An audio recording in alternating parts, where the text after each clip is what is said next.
काका सगळे मुलंही आलेले आहेत आणि त्यांचे पॅरेंट्स पण आहेत. मी काकांचा थोडा परिचय करून देते आपल्या लोकांना. श्रीराम, अत्यंत आनंदाचा विषय आहे की आपल्या मंदिरात विद्यार्थ्यांसाठी आयोजित केलेले पर्सनॅलिटी डेव्हलपच्या शिबिरात विद्यार्थ्यांना मार्गदर्शन देण्यासाठी आदरणीय प्रोफेसर श्री मुकुंद मुळे काका हे नांदेडहून येथे आले आहेत. आपण फिजिकल केमिस्ट्रीमध्ये MSc केलेले प्रोफेसर आहे. गेली 30 वर्ष सायन्स कॉलेज नांदेड येथे केमिस्ट्री हा विषय शिकवतात. आपले बरेच रिसर्च पेपर इंटरनॅशनल लेवलवर जर्नल्समधून प्रसिद्ध झाले आहेत आणि UGCचा एक मायनर रिसर्च प्रोजेक्ट सुद्धा आपण पूर्ण केलेला आहे. सद्गुरू श्री प्रल्हाद महाराज म्हणजे ब्रह्मचैतन्य महाराजांचे शिष्य सद्गुरू श्री प्रल्हाद महाराज रामदासी श्री क्षेत्र साखरखेडा यांचा देहांत असताना उद्देश म्हणजे अनुग्रह आपल्याला प्राप्त झाला आहे. गेली 24 वर्ष नांदेड येथे श्री चैतन्य उपासना मंडळ याद्वारे मुला मुलींना आध्यात्मिक स्पिरिच्युअलिटी क्षेत्रात घेऊन जाण्याचे कार्य आणि spirituality science and personality development याचे कॉम्बिनेशन करून विद्यार्थ्यांचे व्यक्तिमत्व म्हणजे पर्सनॅलिटी घडवण्याचा प्रोजेक्ट श्री महाराजांनी आपल्याकडून करून घेतलेला आहे आणि तो अजून चालूच आहे. सायन्स कॉलेजमध्ये सर्वोत्कृष्ट शिक्षक म्हणून आपला नुकताच पुरस्कार आपल्याला प्राप्त झाला आहे. कोविड-19च्या काळात 2020 ते 2022 या 2 वर्षात सद्गुरू रामानंद महाराज म्हणजे रामानंद महाराज सुद्धा ब्रह्मचैतन्य महाराजांचे शिष्य याचे 125 भागाचे चरित्र नाम सूर्य या नावाने ऑडिओ क्लिप प्रसिद्ध झाले, जी भारत आणि भारताच्या बाहेर अनेक लोकांनी श्रवण केले. मी स्वतः सुद्धा ते ऐकलेले आहे. अजूनही ते ऑडिओ क्लिप मला वाटतं यूट्यूबवर आहे. आपण सगळ्यांनी ते नक्कीच ऐकावं. तसेच दासनामाचा हे सद्गुरू प्रल्हाद महाराजांची जीवनकथा 447 भागाची ऑडिओ क्लिपच्या माध्यमातून जगातल्या 7 ते 8 देशांमध्ये अत्यंत श्रद्धेने श्रवण केली गेली आणि त्या श्रवणाने अनेक लोकांची नामस्मरणावरची वरील पेट वाढला असं अनेक देश विदेशातील ऑडियन्सने आम्हाला कळवले आहे. अत्यंत अनुभवी highly educated expert in his own field and devoted to spirituality असे प्रोफेसर श्री मुकुंद मुळे काका या उद्बोधनाला आपण सर्वांनी लक्षपूर्वक ऐकावे आणि गोल्डन ऑपॉर्च्युनिटीचा लाभ आपण घ्यावा आणि आपल्या व्यक्तित्व पर्सनॅलिटी डेव्हलपमेंट मध्ये मार्गदर्शक ठरेल. आपलं 3:30 ते 4:30 सेशन आहे. त्याच्यानंतर 15 ते 20 मिनिटं क्वेश्चनचं सेशन ठेवूया.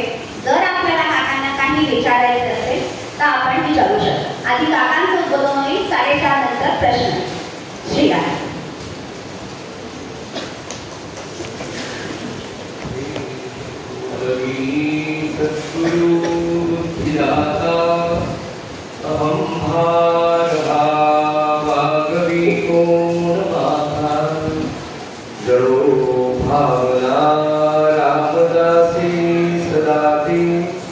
नमस्कार त्या ब्रह्मचैतन्य मूर्ती जरी जरी वणी धेनु आठवी वत्सनित्य जननी करित कामे बालका पासी चित्त तदुपरी गुरुमाये लेकुरा ठेवी प्रेम श्री सद्गुरु रामानंद तुम्हा प्रणाम आहे पूजननी मदीयनपळे अज्ञान मी लेकरू घाली गे मज प्रेम पात्र सदा तुरी नको गे धरू प्रेम तेने भागसंस्तकंठ करुणी नाही तुझे बंधन प्रल्हादा गुरुराजया नित तुम्हा माझे असो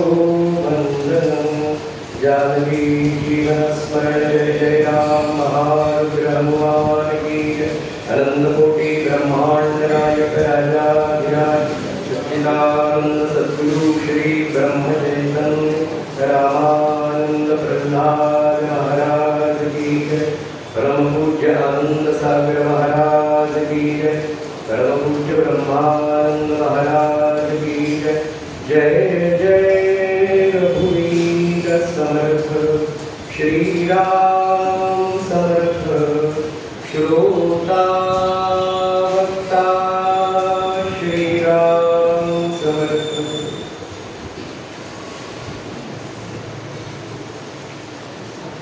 मित्र, आजचा दिवस दोन म्हणजे प्रापंचिक दृष्ट्या पर्वकाळ आहे आणि पारमार्थिक दृष्ट्या सुद्धा पर्वकाळ आहे। आता नेमकं पर्वकाळ म्हणजे काय, तर very simple thing is a golden thing. प्रापंचिक दृष्ट्या काल आईबाबांच्या दृष्टीने सांगतो की रविवार आहे, रविवार म्हणून पर्वकाळ, आणि पारमार्थिक दृष्ट्या पर्वकाळ का म्हणालो मी, पर्वकाळ म्हणजे अतिशय व्हॅल्युएबल दिवस, अतिशय गोल्डन डे टुडे इज, आणि टुडे इज द गुरुपौर्णिमा। गुरुपौर्णिमेचा आजचा दिवस आहे आणि आपण सगळे श्री महाराजांच्या चरणांशी बसलेलो आहोत। तर या गुरुपौर्णिमेच्या दिवशी या राम मंदिरामध्ये सद्गुरू ब्रह्मचैतन्य रामानंद प्रल्हाद महाराज सागर ब्रह्मानंदांच्या चरणी उपस्थित सगळ्या माता बंधू भगिनींच्या चरणी विनम्र अभिवादन करतो आणि माझ्या विद्यार्थी बंधू भगिनींना प्रवचन बसण्याची गरज नाही, पुन्हा काय एक लेक्चर वगैरे असं काही नाहीये। आपण छान एक वेगळा संवाद तुमच्याशी मला साधायचा विषय तोच आहे, आणि तुम्हाला असं वाटलं असेल की पर्सनॅलिटी डेव्हलपमेंटचं एक लेक्चर आहे, त्याच्यात एक आहे तू जननी वगैरे वगैरे काय। तर मित्रांनो, कुठल्याही डायरेक्टवर आपण जेव्हा जातो तेव्हा त्या डायरेक्टरमध्ये ज्या काही सन्माननीय व्यक्ती असते त्यांचा उल्लेख करणं, त्यांच्याप्रती आपली भावना व्यक्त करणं, ही हा जसा प्रोटोकॉल आहे ना, तसा आपल्या आध्यात्मिक परंपरेमध्ये आपल्या स्पिरिच्युअल फील्डमध्ये ही एक नम्रतेचा भाग आहे की माझे सद्गुरू त्यांच्या प्रती मी नमस्कार करतो, कोण कोण आहे त्यांना वंदन म्हणून ते 3 श्लोक आहे। दिस इज द बेस्ट म्हणेल की हा एक प्रोटोकॉल आहे स्पिरिच्युअलिटीचा, आणि तो आपण सगळेजण जाणतो। आपल्याला आपल्या मुख्य विषयाकडे जायचं आणि आज बोलायचा आनंद आहे की आई बाबा पण आहेत, बऱ्याच मुलांचे पालक पण आहेत आणि माझे विद्यार्थी बंधू वगैरे पण आहेत। तुम्ही गेली 15, 16, 17 वर्ष शिक्षण देत आहात आणि 30-32 वर्ष झाले आपण एकाच वर्गात, म्हणजे माझी भूमिका डायसकडची आणि तुमची इकडची। कधी काळी मी पण इकडे होतो, बेंचवर असत होतो। आपण इतक्या वर्ष शिक्षणामध्ये आहोत, आतापर्यंत आपण वेगवेगळ्या फील्ड्समधलं शिक्षण घेतलं, कोणी 10वी ला, कोणी 11वी ला, कोणी BCS ला, कोणी MCA, कोणी MBA झालंय। इतकी वर्ष आपण शिक्षण घेतोय, पण शिक्षणामधलं जे खरं आपल्याला मिळायचंय ते आताच्या ज्या शिक्षण पद्धतीमध्ये आहे त्याच्यातून फार कमी आपल्याला मिळतंय, आणि ते काय आहे तर मला असं सगळ्यात पहिल्यांदा वाटतं की शिक्षणाचा खरा अर्थ मित्रांनो काय आहे, तर मानवी जीवनातला हा प्रवास आपला सुरू असताना डेली लाईफमध्ये कुठलं तरी एक ऑब्स्टॅकल आलं की आपण लगेच घाबरून जातो, फ्रस्ट्रेट होतो, नाउमेद होतो, आणि आत्ताचं जर आपण पाहिलं तर मॅक्झिमम वेळेला मुलं सुसाईडकडे चाललेली आहे, डिप्रेशनमध्ये जाणाऱ्या मुलांची संख्या खूप झालेली आहे।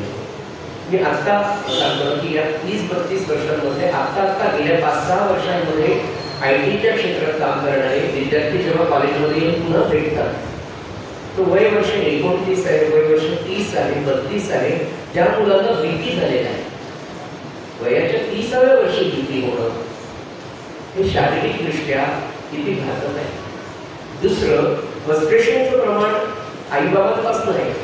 मी काल परवा आईबाबांशी तुमच्या बोलत असताना प्रवचनाच्या माध्यमातून सांगितलं की आमच्याकडे लातूरला CBSE मिळालं नाही, म्हणून आईनी आणि मुलींनी आत्महत्या केली. तर हे खूप दूरचे प्रश्न असतील. त्याच्या आधी आपला जो प्रश्न आहे की आपण फार फ्रस्ट्रेशन पटकन येतं आणि मला असं वाटतं की शिक्षणाचा सगळ्यात मोठा जो संस्कार व्हायला पाहिजे तो असा, तर तुम्ही आर्ट्सचे असता, तुम्ही कॉमर्सचे असता, तुम्ही सायन्सचे असता, आपण जेव्हा 12वी पर्यंत शिक्षण देतो, 10वी पर्यंत शिक्षण देतो, तेव्हा ग्रॅज्युएट होतो. विशेषतः ग्रॅज्युएशनच्या नंतर एक अपेक्षित आपल्याला आपल्या कुटुंबाकडनं आणि समाजाकडनं आहे की आलेल्या अडचणीला, आलेल्या प्रॉब्लेमला आपल्याला जर फेस करता नाही आलं, किंबहुना आपण तिथे बोलण्यास जर होत असेल, तर आपण आतापर्यंत घेतलेल्या शिक्षणाचा फायदा काय? त्याच्यातून तुम्हाला कॉन्फिडन्स मिळाला आहे का? पर्सनॅलिटी डेव्हलपमेंटचा सगळ्यात महत्त्वाचा भाग जर काही असेल तर कॉन्फिडन्स. त्याच्यामध्ये त्याहीपेक्षा आपण सोप्या भाषेत म्हटलं तर आत्मविश्वास पाहिजे. तो के यार करण्याची काय फेल झालं का? तो फेल सॉल्व. अपयश का आलं याचं चिंतन आपल्याला करता आलं पाहिजे. परीक्षेत पास होणं, कुठली परीक्षा म्हणजे IAS एक्झाम जरी घेतली, पास होणं खरं अवघड नाहीये. त्याचं कारण काय? तर परीक्षेसाठी अडॉप्ट केलेला सिलेबस, त्याच्यासाठी तुमच्याकडे असलेला वेळ, परीक्षेच्या प्रश्नपत्रिका, त्यामध्ये टॉपिक्सला दिलेले मार्कांचं वेटेज, ह्या साध्या पद्धती ह्या आपण जर सामान्यपणे वापरल्या गेल्या की मला सिलेबस किती आहे, माझ्याकडे टाइम किती आहे, चॅप्टर्स किती आहे, मला त्यातले किती, प्रत्येक टॉपिकला साधारण किती मार्क आहे, ही साधी पद्धत आहे. हे सगळ्या कोचिंग क्लासेसमधून सांगितलं जातं की वेगळं सांगायची गरज नाही. परीक्षेत पास होण्यासाठी परीक्षा पद्धतीचा जो भाग आहे, क्वेश्चन पेपर गेले 5 वर्षाचे जर आपण पाहिले तर मित्रांनो त्याच्यात यश मिळतं. हे सगळ्या कोचिंग क्लासेसमधून सांगितलं जातं. हे मला परत रिपीट करायचं काम नाही. मला सांगायचं की जीवनामध्ये अपयश आल्यानंतर किंवा तुमच्या मनाच्या विरुद्ध गोष्ट झाल्यानंतर तुम्हाला ती गोष्ट पचवता आली तरच आपलं शिक्षण झालं. अदरवाईज आपण शिक्षण घेऊन किंवा चांगले मार्क घेऊन सुद्धा पास झालं त्याला फारशी किंमत नाही. कारण आज एक प्रॉब्लेम आला, आयुष्यभरात प्रत्येक स्टेपवर मित्रांनो आपल्याला रोज एक वेगळा प्रॉब्लेम येणार. म्हणून क्रिकेट खूप छान आहे. तेंडुलकर किंवा रोहित, विराट खेळताना आपण पाहतो की किती जगातले वेगवेगळे बॉलर्स आहेत, पण त्या प्रत्येक बॉलला कसं डोलवायचं त्याच्यासाठी प्रत्येक बॉल परीक्षा आहे. 95 रन झाले का 5च काढायचे. स्पिनर आला, फास्टर आला, तो किती छान करतो, तो डलमुकतो का? हेच तर जीवन आहे. आणि हे जीवन आपल्याला शिकण्यासाठी आपली शक्ती कमी करतो. कारण तर आपल्याला सगळं समजतं. अरे यार याला काही उत्तर हे आपल्यालाच हवी. We know very well that all 3 points, but गड़बड़ कहाँ है? जो प्रॉब्लम आता वो प्रॉब्लम आने के बाद हाउ टू टैकल उसकी थ्योरी पूरी मालूम है, मतलब प्रॅक्टिकल नाही जगात. ही त्याला आपल्या मराठीमध्ये असं म्हणतात की ही गोष्ट मला समजली आहे. त्याच्या पुढचा टप्पा असतो उमजली. आता तुम्हाला थोडंसं इंग्लिशच्या बोलताना समजली, समजणं आणि उमजणं किंवा कळणं आणि वळणं असे 2 टर्मिनल आहेत. त्याच्यात थोडंसं अंतर आहे. समजणं म्हणजे काय? एक थेरी अशी आपल्याला आहे की कोणाकडे मृत्यू झाल्यानंतर आपण जेव्हा भेटायला जातो तेव्हा आपले आई वडील त्यांचा संवाद तुम्ही ऐकलेला आहे आणि मग तिथे उत्तर दिलं जातं. त्यांच्या घरी ज्यांच्याकडे मृत्यू झाला त्यांना भेटायला गेल्या सांगतात की काय ईश्वराच्या हातात सगळं आहे, नैनन चिंतन की शस्त्र आहे, नैनन दासी पावता वगैरे आपण सगळं त्याला दुसऱ्याला सांगतो. आणि तुम्ही आता शोक करू नका, आपल्या हातात काही नाही, तो गेलेला आहे. हे आपल्याला ज्ञान समजलेली गोष्ट आहे. उमजणं केव्हा म्हणतात त्याला? ज्या वेळेला माझ्या घरात एखादा प्रसंग असा घडतो तेव्हा माझ्यातून मला ते समजलं, उमजलं कसं होईल तर मी शोक करणार. नैनन दाहते पावका किंवा आत्मा अमर आहे, देह सोडून जाणार आहे, ही ईश्वरी घटना आहे. हे जे आपण त्याला सांगत होतो, आपल्या घरी मृत्यू झाल्यानंतर आपण त्याचं दुःख किती करायचं का शोक करायचा? शोक न करता दुःख होणं स्वाभाविक आहे, पण त्या शोकामध्ये वाहन न जाणं आणि तिथे तुम्ही स्टेबल राहणं याला समजलेलं उमजलं असं म्हणतात. एखादी गोष्ट तुम्हाला समजलेली पण ती जर तुमच्या डेली लाईफमध्ये तुम्हाला वापरता नाही आली तुमच्या बाबतीत की यार मैंने तो बहुत स्टडी किया था मगर एक पेपर में 2 मार्क्स से गया अरे यार क्या करो चलो सिगारेट फूकते असं ओके गेला तर अरे कसं काय केलं 2 मार्क माझ्याशी you think very positively that की कुठे 2 मार्क दिले असतील का कसं झालं यार नहीं वो चैप्टर में तो क्वेश्चन है जो मैंने किया नहीं था उस पर ज्यादा क्वेश्चन है ओके इट्स ऑलराइट आता माझ्याकडे किती वेळ आहे 2 महिन्याचा वेळ आहे पूर्ण पेपर मी तो तयार करेल आणि छान मार्क देईल आणि स्टेबल राहील मला आई बाबांना समजून सांगायचं काम मला पडू नये तर मी आई बाबांना सांगावं आई बाबा काळजी नका करू त्यावेळेला काय झालं 7 चॅप्टर पैकी मी 5च केले आणि नेमके मी जे 2 टॉपिक केले होते त्यावरच प्रश्न आले असं खरं खरं सांगा खोटं नसेल पण आपल्याला आई बाबांना समजून सांगायला पाहिजे दुसरा मुद्दा तुम्हाला सांगायचा मित्रांनो आपण सगळे सायन्स या विज्ञान युगामध्ये आहोत असं आपण म्हणतो दिस इज द सायन्स इरा माझ्या बालकांना मला सांगायचं नाही आपण टेक्नॉलॉजीचे युग आहे विज्ञानाचे युग मान्य आहे हे विज्ञानाचे युग केव्हा सुरू झालं हार्डली 600 वर्ष 600 वर्षापासून विज्ञान युगाचा प्रचार आपण साधारण पाहतो पण त्याच्या आधीचं जे सगळं बेसिक ज्ञान आहे ते भारतीय तत्वज्ञानातून जगाकडे गेले आपण त्या भारताचे रहिवासी आहोत त्या भारतातल्या उच्च सगळ्या ऋषीमुनी म्हणत असताना ते सगळे वेल नोन सायंटिस्ट होते पण त्या काळामध्ये त्यांना ऋषी किंवा मुनी म्हटलं जायचं आता त्यांना आपण वैज्ञानिक असं म्हणतो शास्त्रज्ञ असं म्हणतो शास्त्रज्ञातला शास्त्र हा शब्द शास्त्रीशीच रिलेटेड आहे तर या विज्ञान युगाचं एक वैशिष्ट्य असेल मी सुद्धा विज्ञानाचा विद्यार्थी आहे तुमच्यासोबत माझी ओळख प्रोफेसर वगैरे होते पण मी विज्ञानाचा विद्यार्थी आहे आणि आयुष्यभर राहणार तर मित्रांनो या विज्ञानाचं वैशिष्ट्य ते दृश्यावर काम करतं जे दिसतं जे बुद्धीला पटतं तिथपर्यंतच ते मांडतं अदृश्याचा विचार फार कमी प्रमाणात अजून सुद्धा विज्ञानात केला जातो जेवढं काही दिसलं जेवढं काही भासलं त्यालाच ते सत्य म्हणतात पण भारतीय तत्वज्ञान जे आपलं आहे मित्रांनो ते त्याच्या पुढे आहे ते काय सांगतं ते शास्त्र आपल्याला असं सांगतात की ते समजून घ्या त्याची थेरी की दिसणारं जग हे फक्त 30% आहे न दिसणारं अदृश्य जग अदृश्य विश्व हे जवळपास 70% की ते दिसत नाही डोळ्याला पण ते आहे त्या न दिसणाऱ्या पण भासणाऱ्या जगाला विज्ञान एका मर्यादेपर्यंतच मानतं पण त्याच्या पुढे ते मानत नाही हा विज्ञानाचा एक ड्रॉ आहे पण विज्ञान आणि आपली स्पिरिच्युअलिटी किंवा भारतीय तत्वज्ञान तुम्हाला पहिल्यांदा माहिती याचा फार जवळचा संबंध आहे कारण विज्ञान हे भारतीय तत्वज्ञानाच्या भारतीय फिलॉसॉफीच्या फार जवळचं आहे आपला प्रश्न काय चाललाय सध्या आपला तुम्ही जे सगळेजण ऐकायला जे आहात तुमच्या मनामध्ये हा प्रश्न आहे की मला माझं शिक्षण करायचं आहे मला माझं उत्तम करिअर करायचं आहे मला माझ्या पायावर उभं राहायचं आहे मला चांगल्या पद्धतीने सुखी जीवन जगायचं आहे हेच माझ्या आईबाबांनी मला शिकवलंय आणि ते मला करायचं आहे आणि ते कर्तव्य आहे तुमचं विद्यार्थी जसे अभ्यास करणं हे आपलं कर्तव्यच आहे मग आता काय करायचं मित्रांनो आपण जे विचार केलेला आहे तो फक्त भौतिक सुखप्राप्तीपर्यंतच केला आहे म्हणजे मी छान अभ्यास करेन खूप चांगले मार्क्स मिळेल चांगली पॅकेजची नोकरी घेईल फार फार तर US किंवा UK ला जाईल तिथे MS करेल काय कशासाठी तर खूप छान पॅकेज आणि आयुष्यभर छान US ला राहील मित्रांनो आपल्या आयुष्याचं ध्येय एवढंच आहे का तुमचं ध्येय ठरलंय का ठरलेलं आहे सगळ्या चांगलं पॅकेज मिळून बरोबर मानवी जीवनाचं एवढंच ध्येय नाही हे ज्यांना ज्यांना मिळालं तुमची सिरियस पडा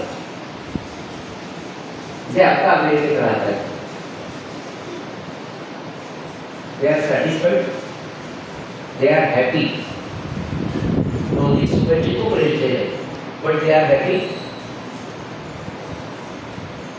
इथे महाराजांचा एक संदेश महाराजांचा का तर त्यांनी जीवनाचा अभ्यास केला महाराजांचं स्पष्ट वाक्य महाराज काय घ्यायचे मित्रांनो माहिती का आता एक लक्षात घ्या आपण विज्ञानाचा अभ्यास करताना सगळे सायंटिस्टच थिअरी घेतो त्यांचे रेफरन्सेस वापरून घेईल का घेतो आपण त्यांची आणि त्यांनी त्या क्षेत्रात अतिशय उच्च प्रतीचं काम अनेक वर्ष केले अनुभवाने त्यांनी सिद्ध केलेले लॉज प्रिन्सिपल आपण रोज वापरतो थर्मोडायनेमिक्सचे लॉज आहेत, प्रिन्सिपल्स आहेत आणि त्याच्या आधारावर आपण सगळं शिकतो.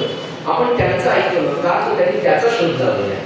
तसं आपले हे जे ऋषी आहेत खऱ्या अर्थाने, हे जे आपण महाराजांना म्हणतो, त्यांनी यांच्या पुढचा अभ्यास केला. गुरुदेव महाराज, रामानंद महाराज, धर्मानंद महाराज लौकिक शिक्षण तरी फार कमी घेतलं, पण खरा जीवनाचा अभ्यास केला. आणि कोणता केला? महाराज म्हणाले, मी सुखाचा शोध घेतला, तो ज्या सुखाचा शोध मला लागला, ते सुख मला मिळालं, ते मला तुम्हाला द्यायचं. आणि ते सुख कोणतं आहे की जे सुख आपण विचार करतो ते नाहीच आहे, ते मिळवा. एक लक्षात घ्या, आपल्याला करिअर करायचंय, आपल्याला उत्तम बुद्धिमान व्हायचंय, त्याच्यासाठी लागणारी पहिल्यांदा कॉन्फिडन्स लेवल आपल्याला वाढवायची. आणि ती वाढवत असताना किंवा ती आपल्याकडे कमी असताना ती आपल्याला कशी मिळणार आहे? तर ती मिळणार आहे मित्रांनो, तुम्ही जसा अभ्यास करता, एका विषयाचा आपण अभ्यास करतो, मन लावून रोज 4-5 तास, वर्षभर, 2 वर्ष, 15, 16, 21व्या वर्षी ग्रॅज्युएट होतो, 23व्या वर्षी पोस्ट ग्रॅज्युएट होतो, 25व्या वर्षी आपण स्पेशलायझेशन मध्ये जातो, 26-27व्या वर्षी आपण सेटल होतो. इतकी वर्ष आपण सलग अभ्यास करतोय एका विषयाचा. तेव्हा त्यातलं कुठलं तरी म्हणजे एक लक्षात घ्या, आपण ग्रॅज्युएट झाल्यावर असं वाटतं की माझ्यासारखं हुशार कोणीच नाही. पोस्ट ग्रॅज्युएट झाल्यावर तर वाटतं की मी तर मास्टर इन समथिंग. पण जेव्हा आपण PhDचा संशोधनाचा अभ्यास करायला लागतो तेव्हा कळतं की मला काहीच ज्ञान नाहीये, मला माझ्या विषयाचं किती कमी ज्ञान आहे याची जाणीव आपल्याला संशोधन करताना किंवा उच्च वर्गातला अभ्यास करताना होते. बरोबर आहे? पटतंय का माझं? मग हा जर जीवनभर जेवण्यासाठी किंवा जीवन आनंदाने जगण्यासाठीचा अभ्यास आपल्याला 25 वर्ष रेग्युलर करावा लागतो की तसा याच्यातून काय मिळणार आहे? डिग्री मिळणार, प्लेसमेंट मिळणार, पैसा मिळणार, 4 व्हीलर मिळणार, बायको मिळणार, अजून सुख मिळणार. हे सगळं फक्त शरीराला सुख देणार आहे. जी मुलं अतिशय उच्च पदाला गेलेली आहेत त्या सगळ्यांना तुम्ही विचारून पहा की तुम्हाला या सगळ्या गोष्टी मिळाल्या तर तुम्ही आता हॅपी आहात, पण are you satisfied? You got the satisfaction? विचारून बघा. या सगळ्यांचं उत्तर होतं की सगळं मिळालंय, मग अजून काय आहे? अजून काहीतरी मिळवायचं राहिलेलं असतं. मुकेश अंबानी आजही शांत नाही बसले. जगातला सगळ्यात श्रीमंत किती 5 वर्षापासून तरी जगातल्या श्रीमंत माणसांच्या यादीत त्यांचा नंबर 1 आहे. पण तो समाधानी आहे का?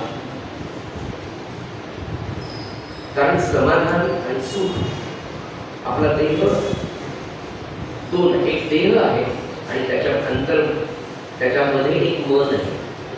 मनाचं रिलेशन समाधानाशी आहे, शरीराचं रिलेशन सुखाशी आहे. तुम्हाला सुख मिळेल बाळांनो, पण ते सुख मिळवण्यासाठी किंवा ती डिग्री मिळून पोटभर आयुष्यभर जेवण्यासाठी 25 वर्ष अभ्यास करावा लागतो. तसं समाधान मिळवण्यासाठी काहीतरी आपल्याला रोज करावं लागेल. आणि ते काय करावं लागेल? तर साधन काहीतरी करावं. त्याच्यासाठी एक वेगळा अभ्यास आहे. जसा मला ग्रॅज्युएट होण्यासाठी, पोस्ट ग्रॅज्युएट होण्यासाठी विषयाचा रोज अभ्यास करावा लागतो, तसं एक सॅटिस्फॅक्शन आणि एक सगळ्यात लक्षात घ्या, एक निर्धास्त, बिनधास्त, टेन्शनलेस, स्ट्रेसलेस जीवन. आजचा सगळ्यात मोठा प्रश्न, इथून पुढच्या 10 वर्षात राहणारा प्रश्न आहे मित्रांनो, स्ट्रेस. तुम्ही बघा किती कॉम्पिटिशन. तुम्ही ज्या वर्गात आहात, तुम्ही ज्या क्षेत्रात आहात, तुम्ही ज्या नोकरीमध्ये आहात, तुम्ही ज्या व्यवसायामध्ये आहात, तिथे प्रचंड विचित्र विक्षिप्त अशी कॉम्पिटिशन.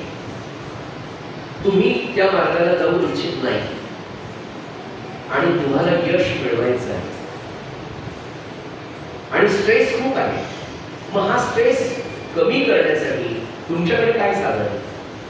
काहीच नाही. आज तुम्हाला लॉजिकली सगळं कळतंय, पण जेव्हा आता अमेरिकेत रिसेशन आहे, आपल्याकडे बऱ्यापैकी अमेरिकेतले माझे जेवढे काही स्टुडंट्स किंवा माझे जेवढे काही नातेवाईक मुलं तिथे आहेत, काय सांगावं आई बाबांना मी सांगतो. एक माझा विद्यार्थी 32 वर्षाचा झाला, अमेरिकेमध्ये बोस्टनला आहे. पॅकेज म्हणजे पहिलंच पॅकेज 1.5 वगैरे होतं, ते आता वाढून किती झालं? खूपच जास्त आहे. प्रश्न विचारला आई बाबांनी की अरे आता तरी लग्न करतो का? रूम मध्ये तीनही मित्र म्हणतात की कशासाठी लग्न करायचं? इथे इतके डिवोर्स होतात, इतक्या प्रत्येकांच्या अपेक्षा आहेत, आम्हाला विवाह करावाच वाटतं. आई बाबांची मनस्थिती काय असेल? अमेरिकेत राहणारा एवढा मोठा मुलगा आहे, हे मी तुम्हाला कुटुंबाच्या लेवलचे प्रश्न सांगतोय. केवढा स्ट्रेस असेल त्यांना, केवढा ताण आहे त्यांना. मग आपण मानवी जीवनाचं ध्येय खरं सांगतो तुम्हाला, आपण मुळात आपणच काय एकपेशीय प्राण्यापासून तर आपल्यापर्यंत प्रत्येक जण सुखासाठी धडपडतो. म्हणजे ते शेणातले किडे असतात ना, त्याला जर तुम्ही शेणातून बाहेर काढलं तर ते पुन्हा तिकडे जातात आणि त्यांचं सुख तिथे आहे, कारण तो सुखाच्या शोधात आहे. आपणही सुखाच्या शोधात. तर या सुखाच्या शोधासाठी पहिल्यांदा तुमचं ताण कमी होणं फार गरजेचं आहे. आज तुम्ही सगळं करता, मार्क्स चांगलं मिळतं, तर यू आर नॉट स्टेबल. आपण कोणी स्टेबल नाही, मनाने स्थिर नाही, मनाने पूर्णपणे आनंदी नाही आहे, पण एक काळजीची, एक भीतीची, एक चिंतेची सावली कायम आपल्यावर. मग याच्यातून बाहेर पडण्याचा मार्गच नाही का? 100% आहे. आणि त्याच्यासाठी आजचं हे सगळ्यांसाठीचा संवाद. मित्रांनो, नाम साधन करत असताना किंवा आता काय करायचं, काय हा स्ट्रेस कमी होईल, कॉन्फिडंटली राहण्यासाठी बाकी तुम्हाला पर्सनॅलिटी डेव्हलपमेंटची पुस्तकं जगामध्ये खूप आहे, तुम्ही वाचा. फार काही त्याच्यातून मिळेल असं मला वाटत नाही, पण आज जे आपल्या परंपरेने आपल्याला सांगितलं ते मी तुमच्यापर्यंत पोहोचतो. तुम्हाला पटलं तर ते करा, पण मला असं वाटतं ते पटेल. सगळ्यात उत्तम विद्यार्थी दशेमध्ये आपला अभ्यास करणं हे आपलं आद्य कर्तव्य. त्याच्यासाठी पूर्ण वेळ घ्या, झोपून टाका, सिस्टमॅटिकली अभ्यास करा, वेळा ठरवा, झोपेच्या वेळा, व्यायामाच्या वेळा, शरीर तंदुरुस्त ठेवण्याच्या. हे सांगायची गरज नाही, हे आपण करतही असाल, अभ्यासही आपण व्यवस्थित करत असाल, पण त्या अभ्यासामध्ये तुम्हाला एक शक्ती अजून कमी पडतेच. तुम्हाला लक्षात येईल, कराव नाही म्हणजे जबरा नाही, इथे तुमची शक्ती कमी पडते. ती शक्ती कोणती असते? ती आत्मशक्ती असते.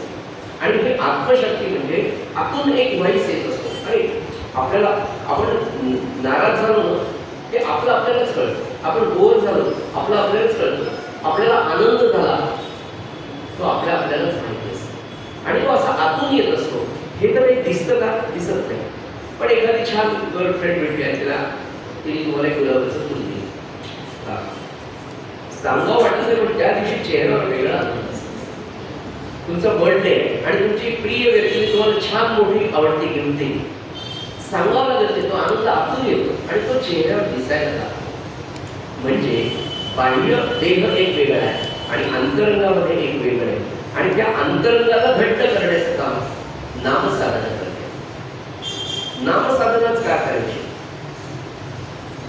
तर नाम हा शब्द आहे. तो शब्द जेव्हा आपण उच्चारतो, त्या प्रत्येक शब्दाला, प्रत्येक नामाला, कोणतंही नाम घ्या तुम्ही, ओम नमः शिवाय घ्या, श्रीराम घ्या, वाटेल तुम्हाला जे आवडेल, जेव्हा आपण नाम उच्चारतो तेव्हा त्या नामाला, त्या नामाच्या शब्दाला स्पंदन आहे, व्हायब्रेशन्स. जेव्हा एखादं नाम तुम्ही रोज एका ठिकाणी एका वेळेला बसून 108 वेळा घेता मनापासून, तेव्हा आपलं जे शरीर आहे मित्रांनो, हे शरीर 3500 पेशींपासून तयार झालेलं आहे. जेव्हा तुम्ही रोज ठरलेल्या वेळेला 108 म्हणा, 10 म्हणा, जप करता किंवा नामस्मरण रिपीट करता, तर तो नामाचे जे व्हायब्रेशन्स आहेत, त्या व्हायब्रेशन्स मध्ये एक विशिष्ट प्रकारची ऊर्जा आहे. नाम has vibrations, vibrations has some energy, and when you repeat the name Naam so many times, that vibration creates a more positive energy, and that energy collides so many times on your every cells. Number of names repeated again and again, that energy collides with every cells of your body, and that will keep fills with more potential energy, more positive energy, and that creates your potential energy. गुप्त शक्ती ज्याला म्हणतात. जितकं जितकं तुम्ही ते एखादं नाम घ्या, तेव्हा त्या सगळ्या नामाच्या व्हायब्रेशननी निर्माण होणारी शक्ती तुमच्या पेशी भरून टाकते आणि ती पॉझिटिव्ह एनर्जीने भरून टाकते. हे सायंटिफिकली प्रूव्ह झालेलं आहे. त्यातही मी करतो म्हणाल तुमच्याकडे जर कोणी संध्या करायला पाहिजे. संध्या कशासाठी करायची माहिती का? संध्येमध्ये गायत्रीची उपासना आहे, संध्यामध्ये सूर्याची उपासना आहे. सूर्य हा मोर एनर्जी देणार आहे, सूर्य तुमची प्रज्ञा वाढवणार आहे. गायत्री मंत्र ही सूर्याची उपासना आहे. गायत्री उपासनेचं एवढं फळ आहे सांगतो की गायत्री मंत्राने आपलं शास्त्र असं सांगतं, माझ्याकडे वेळ कमी तरी मी मॅक्झिमम पॉईंट्स तुमच्यापर्यंत पोहोचतो. गायत्री मंत्र हा अतिशय मठ्ठ मुलाला, म्हणजे अगदी ज्याला काहीच बुद्धी नाही अशा मुलांनी जर गायत्रीचा रोज जप केला, 3 माळा रोज, महिन्याला 90, वर्षाला 1,08,000, इतके दिवस पण थांबायची गरज नाही. 3 माळा एखाद्या मठ्ठ अतिशय कमी बुद्धीच्या मुलांनी जर केल्या तर 40 दिवसांमध्ये त्या मुलाच्या बुद्धिमत्तेमध्ये 100% फरक पडतो. अतिशय मंद बुद्धीचा मुलगा गायत्रीच्या नित्य जपाने बुद्धिमान होतो. बुद्धिमान मुलं, तुम्ही बुद्धिमान आहात, बुद्धिमान मुलांनी गायत्रीचं अनुष्ठान केलं तर तो प्रज्ञावान होतो. प्रज्ञावान मुलांनी जर जप केला तर तो मेधावान होतो. मेधावान मुलांनी गायत्रीचं अनुष्ठान केलं तर तो ऋतंबरा प्रज्ञाच्या पात्रतेचा होतो. मंदबुद्धी, बुद्धिमान, प्रज्ञावान, मेधावान आणि ऋतंबरा प्रज्ञा असलेला ह्या बुद्धीच्या आपल्या अवस्था आहेत. ऋतंबरा प्रज्ञा म्हणजे कोण? आईन्स्टाईन आणि इकडे ज्ञानेश्वर महाराज, सगळे संत जवळपास, की ज्यांनी स्वतःच्या मेंदूचा जवळपास 70% बुद्धिमत्तेचा उपयोग करून, मला सांगा 16 वर्षाचे. आणि एक लक्षात घ्या, पहिली गोष्ट तुम्हाला सांगतो, अगदी नम्रतेने सांगतो, आपल्या धर्मावर विश्वास ठेवा, आपल्या धर्मग्रंथांवर दिवापाड करा हे विश्वास ठेवा. जगातल्या कोणत्याही माणसाने तुम्हाला सांगितले की तुम्हाला धर्म काय आहे, त्याला म्हणून तुझा धर्मच नाही, तो तुम्हाला सांगितलं त्याचा धर्मच नाही. आपल्या धर्मावर प्रचंड श्रद्धा ठेवा. आपल्या धर्म इतका विज्ञाननिष्ठ किंवा त्याच्याही पेक्षा पुढचा अजून तर काही नाही, इतका कन्फर्मेटिव्ह टेस्ट असलेला एकही धर्म नाही. एकही गोष्ट चुकीची कधीच आपल्या धर्मात सांगितली नाही. पहिली गोष्ट, गायत्री मंत्राचा अनुभव तुम्हाला मी सांगतो. हे असं होतं का तर मी तुम्हाला माझं प्रवचन खूप छान वाटावं, माझं लेक्चर चांगलं वाटावं म्हणून सांगत नाही. मी गेल्या 22 वर्षात हे एक्सपिरियन्स माझ्या विद्यार्थ्यांवर, माझ्या उपासनेतल्या, आपल्या कुटुंबातल्या मुलांवर. परवाची गोष्ट तुम्हाला सांगतो. माझी एक विद्यार्थी मनीषा नावाची, ती इंग्लिश स्कूलमध्ये शिकवते. तिचा मुलगा आता 12वीला आहे. तिला मी सर विचारलं, मनीषा काय म्हणतो मुलगा, कसं चाललं त्याचं नीटचं? नाही सर, मी त्याला संध्याकाळी घेऊन येते. 12वीचा मुलगा नीटच्या एक्झामला आता यावर्षी 25 मध्ये अखेर होणार आहे, आला, बसला माझ्यासमोर आणि काय म्हणतो अभ्यास, कसं चाललं तुझं नीटचं? तर 2-2 मिनिटाला तो फक्त असा करतो, ठीक आहे, मला खूप अवघड चाललं सर, मी सोडायचा विचार करतो. आणि सारखे डोळ्याचे असे, म्हणजे इतका कॉन्फिडन्स लेवल तर कमी झालेलीच होती. बरं, 10वीला 97% मार्क भेटलेला मुलगा. आणि त्याला जेव्हा मी सगळं चौकशी करू लागलो तर अतिशय फ्रस्ट्रेट झालेला होता, फ्रस्ट्रेट. तर त्याला म्हणजे बाळा एक काम करतो, किती तास अभ्यास करतो? म्हणाला 10 ते 12 तास अभ्यास करतो. ती म्हणाली मनीषा, एवढ्याने 4,000-4,000ची 3-3 पुस्तकं नीटसाठी आणून दिले म्हणाले. मी पण त्याच्याबरोबर बसते, पण बघूनच चालला वगैरे. म्हटलं ते सगळं सोडून सध्या 6 तासांचा अभ्यास 1 तासाने कमी कर म्हटलं. 1 तास मला देतो का? हो सर म्हणा. मी सांगितलं ते करशील का? हो सर. म्हटलं उद्यापासून फक्त एकच कर, उद्या सकाळी स्नान झालं की फक्त एका आसनावर बसून 1 माळ गायत्री, पूर्ण मंत्र म्हण, 1 मनी ओढ, मंत्र म्हण, मनी ओढ, अशी 1 माळ मनापासून डोळे लावून कर. अशी कर की मंत्र म्हणायचा आणि डोळे लावून आपल्या कानांनी ऐकायचा. तुला ऐकू एवढाच नाही, असं सांगितलं. नक्की करशील? उद्यापासून कर. दुसऱ्या दिवशी सकाळी 6:30 वाजता त्याची आई मनीषा मला भेटली. ती त्याला सकाळच्या 6-5च्या क्लासला सोडून आली. ती मी मॉर्निंग वॉक करणार. सर मला तुमच्याशी बोलायचं. काय सर, काय चमत्कार झाला? कुठला चमत्कार? सर, माझा पार्थ आज इतका आनंदी होता. काय झालं? तरी सकाळी उठल्याबरोबर तुम्ही सांगितले तशी गायत्रीची माळ केली, मनापासून केली हो सर. आणि मी त्याला क्लासला सोडायला जेव्हा चालले, आई बाबांना सांगतो मी क्लासला सोडायला जेव्हा चालले तेव्हा रोडवर जे हॉर्न वाजत होते तर तो काय म्हणाला, आई आज हॉर्न वाजल्यावर मला इरिटेट होत नाहीये. मला काय सांगायचंय की त्याला हॉर्न वाजल्यावर सुद्धा इरिटेट होत होतं, इतका डिप्रेशन कडे तो चालला होता. आणि एक दिवस एक गायत्रीची माळ त्याने केली. मित्रांनो, गायत्री ही अतिशय पवित्र आणि अतिशय फलदायी, लवकर फलदायी. गायत्रीने तुमचा कॉन्फिडन्स, पहिल्यांदा सांगतो, तुमच्यातला आळस करतो. आपल्याला काय होतं, 4:30ला जाग येते, पुन्हा थोड्या वेळ झोपतो, 6:30 वाजता आळस आहे ना, तो आळस तुम्ही काही करून जाळून टाकू शकत नाही. आता आपण दुसरी गोष्ट आहे, त्याचं गायत्री हॅज वन लिमिटेशन. मुलींना गायत्री करता येत नाही. मग मुलींनी काय करायचं, तर मुलींसाठी एक छोटस 3 श्लोकांचं प्रज्ञा विवर्धन स्तोत्र नावाचं आहे.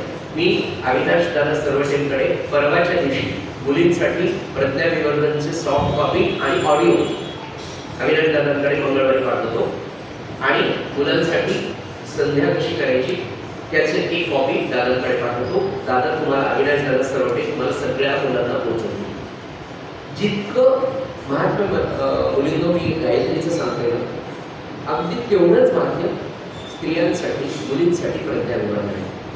एक पटवर्धन नावाचे कोल्हापूरला इंग्रजांच्या काळामध्ये एक ग्रस्त होते. ते रोज तासभर प्रज्ञा विवर्धन स्तोत्राचे पाठ करायचे.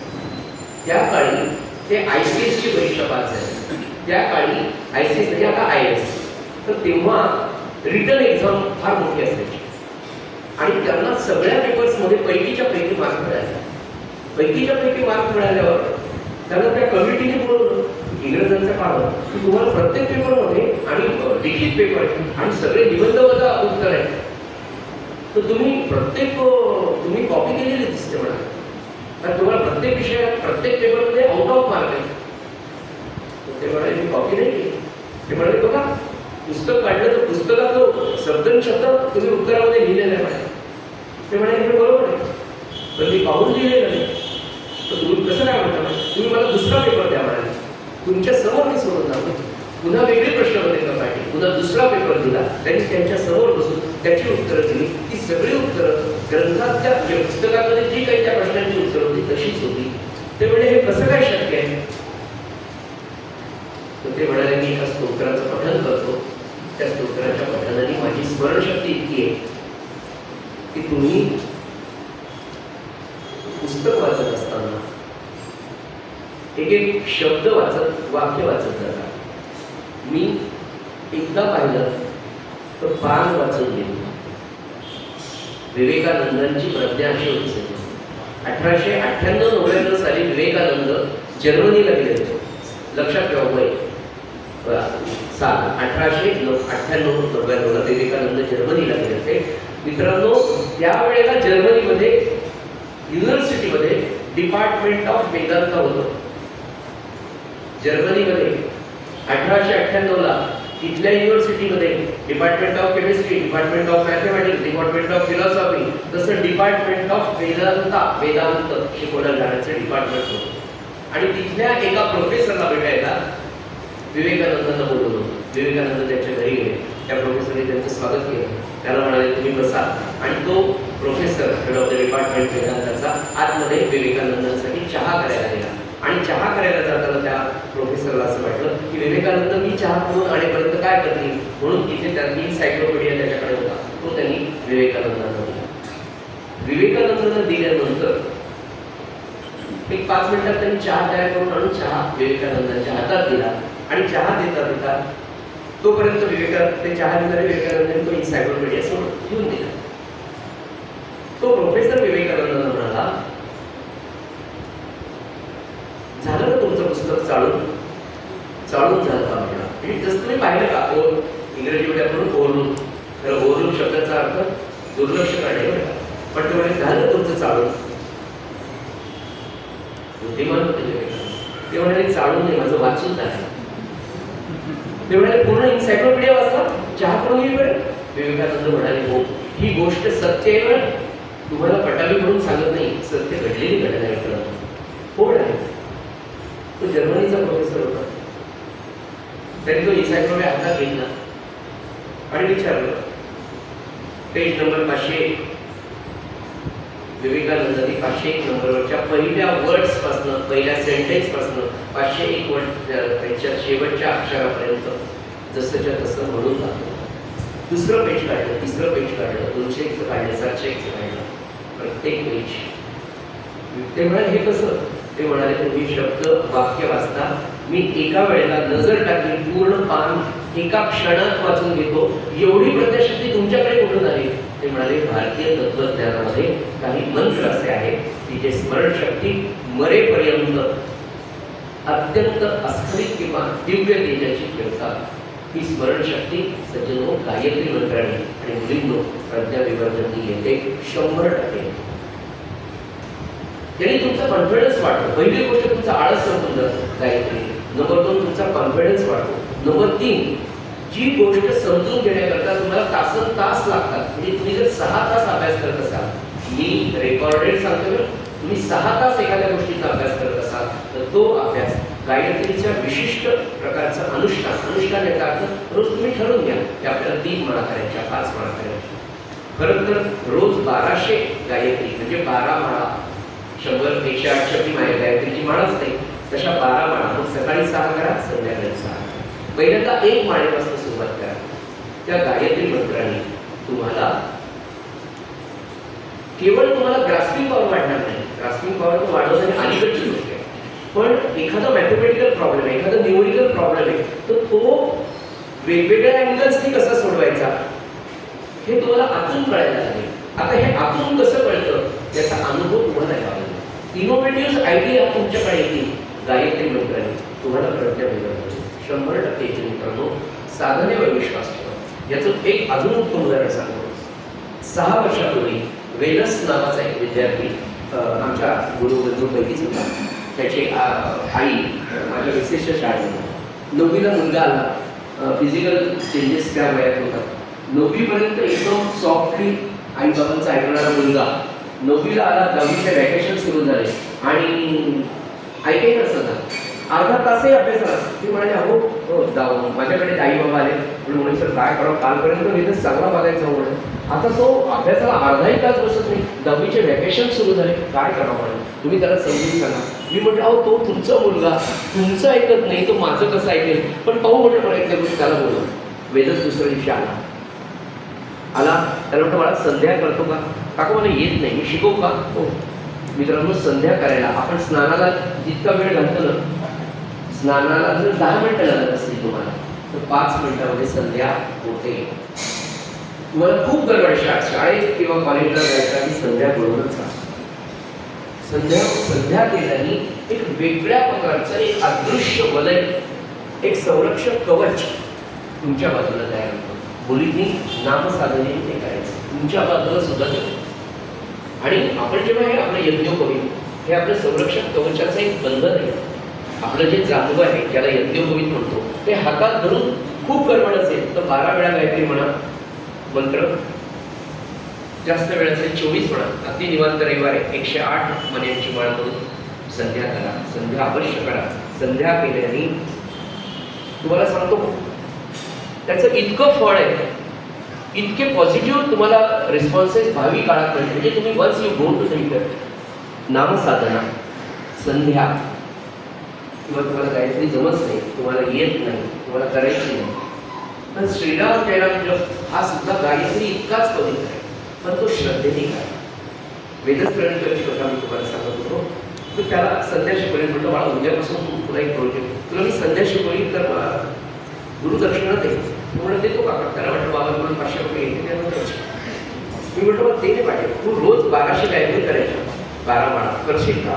करतो. सज्जन हो, 9व्या वर्गातल्या मुलांनी त्याला म्हटलं उद्यापासून तू काहीच करू नको, ट्युशनलाही जाऊ नको, कंटाळा आला, पण गायत्री मात्र कर. दुसऱ्या दिवशी पण त्यापासून त्यांनी संध्या करून 12 माळा गायत्रीच्या करायला 1 तास लागतो. गायत्रीची 1 माळ करायला 5 मिनिटं लागतात. 1 तासामध्ये 12 माळा होतात. मित्रांनो, मी तुम्हाला हेही सांगतो की तुमच्या अभ्यासाचा वेळ कॉन्फिडेंटली मी कॉलेजमध्ये शिकवतो. तरीही सांगतो की अभ्यासाचा 1 तास कमी करून तो जर गायत्रीला दिला, व्हॉट्सअपला नाही, गायत्रीच्या अभ्यासासाठी दिला, तर तिकडे तुमचा 5 तासाचा अभ्यास 4 तासामध्ये 100% होईल आणि तो अतिशय क्वालिटी होईल. इतकं त्या गायत्रीचं महत्त्व आहे. वेदस्थळीकर मी 15 दिवस गायत्रीचा जप म्हणजे केला. 15व्या दिवशी आई बाबा आले. सर म्हणजे काय चमत्कार झाला, वेदस न सांगता रात्री 12 वाजेपर्यंत अभ्यासाला बसतोय. Vedas got 100% mark at level 10. 1200 Gayatri सुरू आहे. 100% मार्क 10वीला मिळाले. 11वी 12वी सायन्स घेतलं. पोरगा 11वीला आल्यावर सरळ रेषेमध्ये, म्हणजे आईला म्हणायचं अरे जेवायला तरी बाहेर अभ्यासाच्या नंतर 12 तास 12वीला अभ्यास केला. त्याला पाहिजे ती इन्स्ट्रुमेंटेशनची पुण्यातल्या VIT कॉलेजला ऍडमिशन मिळाली. ऍडमिशन मिळाल्यावर त्याला सत्कार करण्यासाठी, त्याचं कौतुक करण्यासाठी घरी गेलो. कौतुक केलं. म्हटलं वेदस तू 12 तास 12वीला अभ्यास केला, कौतुक आहे तुझं, असं छान बोललो. काका म्हणलं अंदर की बात बोलू क्या. त्या 12 तासापैकी मी 6 तास सायन्सचा अभ्यास केला. अरे मग बाकी 6 तास काय केलं. 12 तासातले 6 तास फक्त त्यांनी 12वीच्या अभ्यासाला घेतले आणि CET मध्ये त्याचं 99.96 काहीतरी स्कोर आला. तो म्हणला इतर 6 तास माझा आवडीचा जो विषय होता त्याचे लेक्चर्स मी ऐकले. ते कोणते होते, इंटरनॅशनल सोसायटी फॉर वेदांताचे लेक्चर. हा 11वीचा आणि 12वीचा मुलगा रोज 4-4 तास ऐकायचा. आणि मग मला म्हणाला सर म्हणजे क्युरी आहे ती विचारू का. म्हटलं विचार बाळा. तो म्हणाला की शंकराचार्यांनी माया आणि ब्रह्माची व्याख्या अशी अशी केली आणि सांख्याने त्या माया आणि ब्रह्माची अशी व्याख्या केली, तर यातली आपण कोणती गृहीत धरून पुढचा अभ्यासाला जावं. 12वी पास झालेला मुलगा. इथपर्यंतच गायत्रीचं महात्म्य नाही मित्रांनो. गायत्री त्याची सुरू आहे. आता तो फायनलला आहे, बी फायनलला. गेल्या 2 महिन्यापूर्वी IIT पवई भारतातल्या सगळ्या स्टुडंट्सकडनं एक कॉम्पिटिशन प्रोजेक्टची मागणी होती की तुम्ही तुमचे प्रोजेक्ट सबमिट करा. हा एका प्रोजेक्टमध्ये ग्रुप लीडर होता 5 जणांच्या. याचा रोबोटिक्स मधला प्रोजेक्ट IITने क्रमांक भारतात 4 वर काढला. याचा प्रोजेक्ट 4था आला. अभिनंदन केलं. आता फ्लाइट ओव्हर नावाची रोबोटिक्सची कंपनी आहे, त्याच्यामध्ये तो जॉईन होतोय. त्याच्या आधी IIT पवईचं पत्र आलं की तू आमच्याकडे इंटर्नशिपसाठी ये. इंटर्नशिपला हा मुलगा गेला. IIT इंटर्नशिप पूर्ण केली आणि परवाच्या दिवशी मागच्या आठवड्यात जेव्हा भेटला तेव्हा म्हणाला IITच्या आमच्या इंटर्नशिपच्या विद्यार्थ्यांना मुंबई समुद्रावर नेव्हीनी बोलून पाणबुडीच्या आतमध्ये आम्हाला नेऊन पाणबुडीचं टेक्निक समजून सांगितलं आणि नेव्हीने आमच्या जेवढे आम्ही इंटर्नशिपला होतो त्या सगळ्यांना नेव्हीने ऑफर केली की तुम्ही कुठलीही एक्झाम न देता if you are interested join with navy. अभिनंदन करायला गेलो. नम्रपणे वेदस म्हणाला काका केवळ गायत्रीचं फळ. इतक्या इनोव्हेटिव्ह आयडिया होत्या. 2000 प्रोजेक्ट्स IIT कडे आले ते. त्यामध्ये माझा प्रोजेक्ट क्रमांक 4 वर असावं याचं क्रेडिट फक्त गायत्री मंत्राला आहे, त्याचे साधने आहे. आणि माझं गायत्रीचं पण काम म्हणजे प्रोजेक्टचं पण काम सुरू आहे आणि माझ्या आवडीचा छंदही मी जोपासतो. मित्रांनो ही साधना आपल्याला, हे पोटेन्शियल आपल्याकडे आहे. आपण स्मार्ट आहोत, आपण बुद्धिमान आहोत, आपण हे काम चुकत नाही. पण जगामध्ये येणारा काळ, तुमच्या पुढचा काळ येणारा सर्व दृष्टीने भयावह आहे. भारत पुढे चाललाय, 4G मधनं 6G कडे चाललाय. आपण इकडे सगळी प्रगती करतोय, पण इस्लाम जगामध्ये फार मोठ्या प्रमाणात आक्रमण करतोय. सगळ्या जगाला त्याचा धोका आहे. त्याच्यामधून भारत सुटणार नाही. तेव्हा आपल्याकडे शस्त्र आणि शास्त्र याच्यासाठी, शस्त्र हातात दिलं तरी कॉन्फिडन्स नसेल तर ते शस्त्र आपल्याकडे येणार. तर तो कॉन्फिडन्स आणि सकारात्मकता कायम आपल्याकडे राहण्यासाठी एका विशिष्ट साधनेची मित्रांनो आपल्याला गरज आहे. आणि ही साधना करण्यासाठी नित्य, म्हणजे मी म्हटलं तुम्हाला की तुम्ही एक गोष्ट करा जी अभ्यासाला देतो, आपल्या आवडीच्या गोष्टींना देतो, तितकं एक लक्षात ठेवा की सकाळी 10 मिनिटं आणि संध्याकाळी एक 10 मिनिटं मी माझी आत्मिक शक्ती जागृत करण्यासाठी वापरतो. आणि ती आत्मिक शक्ती गायत्री मंत्र आहे. तुम्हाला तो जमत नसेल, तुम्हाला तो आवडत नसेल तर श्रीराम जय राम जय जय राम या मंत्राची एक विशिष्ट संख्या 5 माळा 7 माळा रोज ठरलेली वेळ ठरलेली जागा तुमच्या आवडत्या देवतेसमोर. मी श्रीराम जय राम म्हणत असताना तुम्हाला ओम नमः शिवाय आवडत असेल, ओम नमो भगवते वाचून. प्रत्येक मंत्रामध्ये सामर्थ्य आहे आणि ते सामर्थ्य तुमच्या अनुभूतीला येण्यासाठी फक्त मनापासून श्रद्धेने ते करा. जितकी मानवी जीवनात अभ्यासाची गरज आहे, टीचर असून मी तुम्हाला सांगतो त्याच्यापेक्षा जास्त साधनेची गरज आहे. ज्ञानापेक्षाही भक्ती जास्त श्रेष्ठ आहे. भक्तीने तुमच्यामध्ये जी शक्ती निर्माण होती ती कदाचित ज्ञानाने होईल की नाही सांगता येत नाही. आणि ज्ञानाने जरी झाली तर तिच्याभोवती अहंकार राहण्याची शक्यता आहे. म्हणून तुमच्याकडे एक वेगळं पोटेन्शियल असू द्या जे सगळ्यांकडे, हे सगळ्यांना सांगत बसू नका. तुम्ही तुमचं साधन करा आणि मला विश्वास आहे की तुम्ही असं करा. एक छोटी गोष्ट सांगतो की आणि हे सगळं करत असताना आपल्या मागे कोणीतरी घट्टपणे उभा आहे आणि तो असा आहे की तो सर्वशक्तिमान आहे. तर तो शक्तिमान कोण आहे तर आपले गुरु आहे. मग तुम्ही गुरु केला नसेल तर तुम्ही नाम घेत राहा, तुम्हाला गुरु भेटेल. मी तुम्हाला असं म्हणणार नाही की मी गोंदवलेकर महाराजांचा अनुग्रह तुम्ही गोंदवलेकर महाराजांचा घ्या किंवा मी प्रल्हाद महाराज म्हणून तुम्ही दोष घ्या, मी सांगणार नाही. कारण मी त्यांचा एजंट नाही आणि त्यांना ते आवडणार. माझा गुरु काही इतकं समज आहे मी गुरु करत नाही. अरे ज्याच्या प्रारंभात त्याला. पण गुरु कसा मिळवायचा तर त्याला साधन काय, एक नाम मनापासून काही दिवस घ्या. शक्ती तुमच्या पाठीशी काय राहील. आपण एकटं कधी असू नये. कारण एक लक्षात घ्या, आपली शरीराची शक्ती, आपल्या ज्ञानाची शक्ती याचा नाश करणारा अहंकार असतो. म्हणून तो अहंकार न येण्यासाठी आणि आपल्याला शेअरिंग ज्या गोष्टी आपण आईबाबांशी पण शेअर नाही करू शकत ना.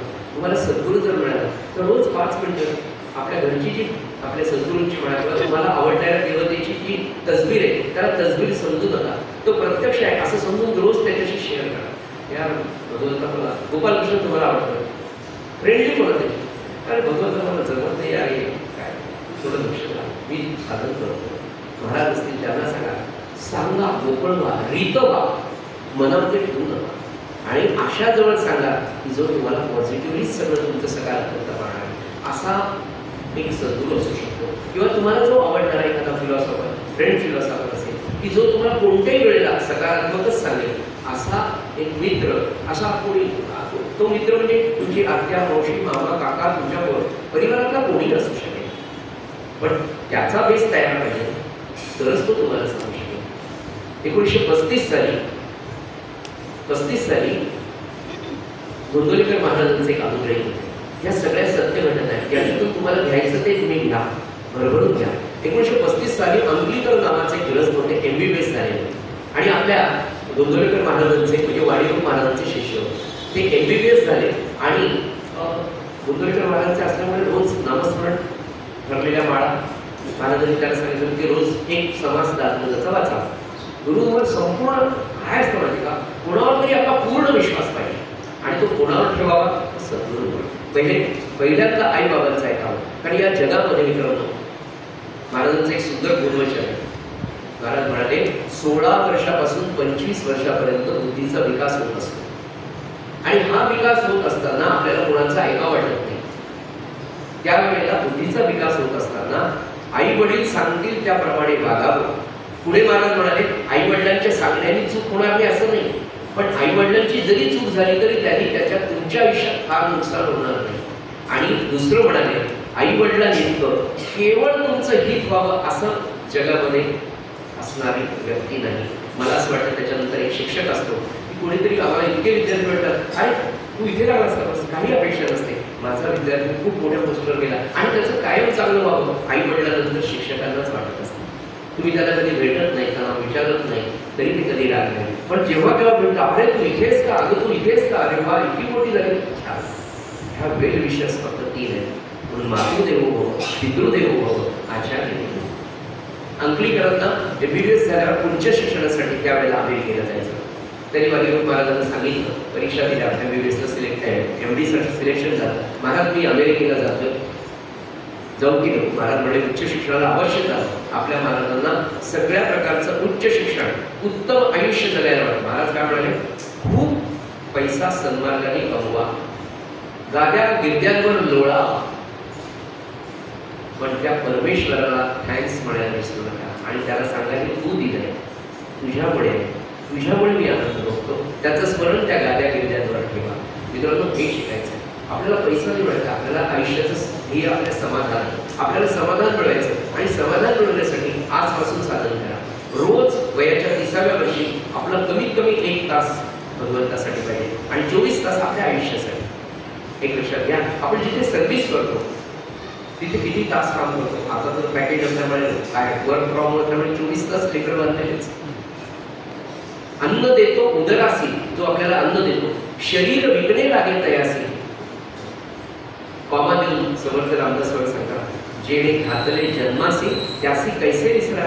ज्याने आपल्याला देह दिला, ज्याने आपल्याला डोळे दिले, ज्याने आपल्याला बुद्धी दिली, ज्याने हा सगळ्या विश्वातला आनंद उपभोगायला आपल्याला शरीर आणि बुद्धी दिलं, त्याला आपण विसरावं का? मग रोज त्याच्यासाठी काही वेळ देणार की नाही? बरं, त्याला वेळ देतो म्हणजे आपण आपल्या पर्सनॅलिटी डेव्हलपमेंटलाच देणार. अंकलीकर MBBS ला जात आहे, MD ला जाताना आता साहेबांनी म्हणजे महाराजांनी त्याला सांगितलं, बाळा अमेरिकेत चालला, तिथलं वेगळं विश्व, तिथली कल्चर वेगळं आहे, तिथली संस्कृती वेगळी, तिथली सगळी भाषा वेगळी, तिथला संस्कार वेगळा, तिथली राहण्याची पद्धत वेगळी आहे. जाताना महाराजांचा फोटो बरोबर घेऊन जा, रोज नामस्मरण करावं, दासबोधाचा समास वाचावा आणि 2 गोष्टी स्पष्ट सांगितल्या, त्या तुम्हाला, तुमच्यासाठी, माझ्यासाठी पण.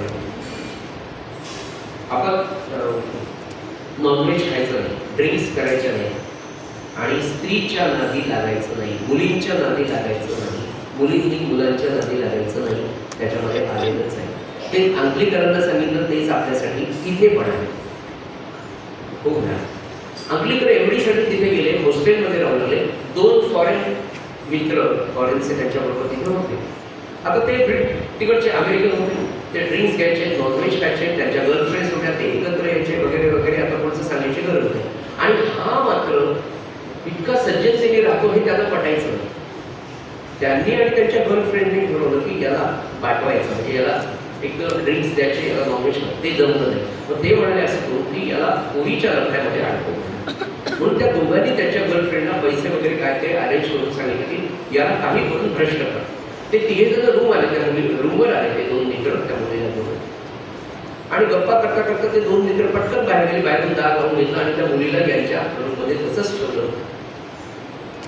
आणि त्यानंतर त्या मुलीने जे काही अंगविक्षेप केले हे त्याला बघायला तयार नाही, हे बाजूला वगैरे. तेवढ्यात तिने त्याला आलिंगन दिलं. तेवढ्यात आता आपल्या काहीच चालू शकत नाही, म्हणून त्यांनी मनापासून एक हाक मारली, महाराज अमेरिका, हॉस्टेलवर राहतो, 3ऱ्या मजल्यावर रूम आहे, रूम लावलेली आहे, तरुण मुलगा आहे, तरुण मुलगी त्याला आलिंगन देते आहे. आणि आता हा मग सज्जन काय करणार? अमेरिकेमध्ये तेवढ्यात एक माकड, माकड म्हणणार वानर खिडकीतून आलं. त्याने अशी उडी मारली की या दोघांमध्ये ते माकड आलं आणि त्या माकडाचं तोंड त्या मुलीकडे होतं. त्या काळ्या शार माकडाला पण ती एवढ्या मोठ्याने ओरडली, मंकी मंकी मंकी मंकी म्हणून तिने दार वाजवलं, मला बाहेर काढा. दार पळून गेली. त्याच्यात मला सांगायचं काय, मला सांगायचं काय की आपण जर धर्म पाळायचं ठरवलं, आपण जर आचरणशील राहायचं जर ठरवलं ना, तर परमेश्वर आणि आपले सद्गुरू आपल्या कायम जवळ आहे, कायम जवळ. आणि दुसरं, रिकाम्या वेळेत आपला जो वेळ असतो तो आपण फालतू विचार करण्यापेक्षा पोटेन्शियल एनर्जी आपली वाढवायची, आपली गुप्त शक्ती आपल्याला वाढवायची.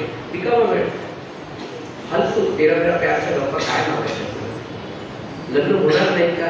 होणार. आई बाबा करून देणार नाही का? करणार आहे. जी गोष्ट ज्या वेळेला मला सांगा, कच्च्या कैरीपासून आपण रस खायचा प्रयत्न केला तर चांगला आहे का? कच्ची कैरी पिकल्यावरच खायची असते की तिचा आंबा छान झाला, तो आंबा आहे, पण तो हिरवाच करून आपण त्याचा रस करण्याचा प्रयत्न केला तर काय होईल? आंब्याचा नाश होईल आणि आपल्या पदार्थ काही मिळणार नाही. मला वाटतं माझे हे शब्द मला तुम्हाला काय सांगायचं हे समजलेले. फक्त एक लक्षात, एक विनंती मी तुम्हाला करेन, जरी तुम्ही माझे बंधू बघितले असतील, मित्रांनो, साधनेशिवाय आयुष्य मजा. तुम्ही सुरुवात करा, थोडी करा, छान करा, गायत्रीची करा, तुम्हाला आवडणाऱ्या नावाची करा. आता सद्गुरूंवर विश्वास ठेवा, आई वडील सांगतील त्याप्रमाणे ऐका, आपलं कल्याण होतं. हेच मला तुम्हाला सांगायचं आहे. आता तुमचे काही प्रश्न असतील सांगू शकता. आपल्याकडे वेळ माझ्याकडे किती वेळ आहे? 15 minutes. If you have any question.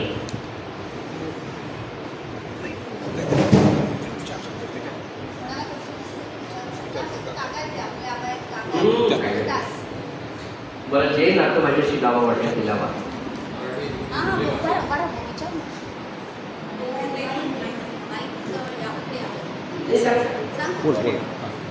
म्हणजे आम्ही जसं रुटीनमध्ये रोज 1 तास गायत्री मंत्राचा जप करण्याचं इन्क्लूड केला, पण म्हणजे अभ्यासाच्या फेजमध्ये यामुळे वर्कलोड त्यामुळे या रुटीनच्यामुळे कधी ती कन्सिस्टन्सी ब्रेक होऊन गेली. तर या पूर्ण प्रोसेसमध्ये त्याचा काही म्हणजे इफेक्ट दिसतो का यामुळे? आता एक प्रश्न, समजा तुम्ही 5 पानं रोज करायचे किंवा 12 पानं आणि एका दिवसात परीक्षा आली आहे आणि हा आता प्रिपरेशनचा वेळ आहे, तर प्रिपरेशनच्या 15 दिवसात तू 12 पानं करू शकता. हो, ओके, हा ठीक आहे. त्याचा क्वेश्चन असा होता की गायत्रीचं 1 तास साधन करतो पण त्याच्या सलगता राहत नाही.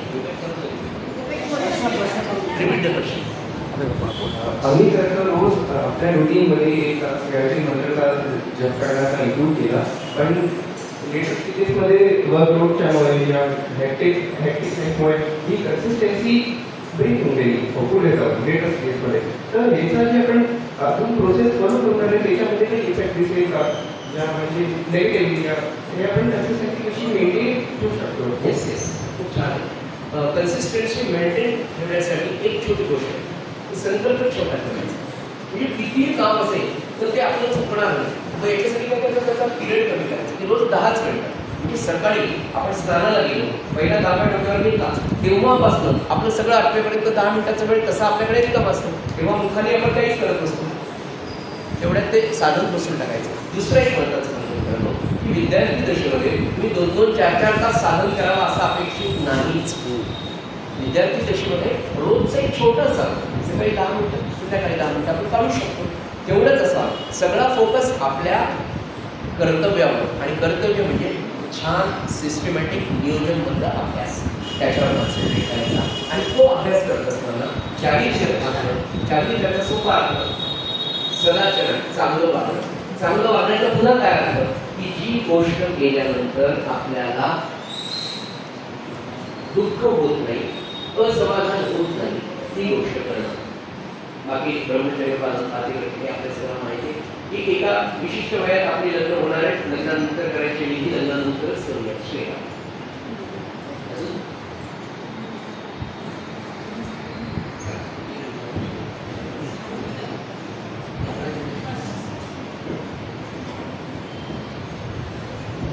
हॅलो, नमस्कार.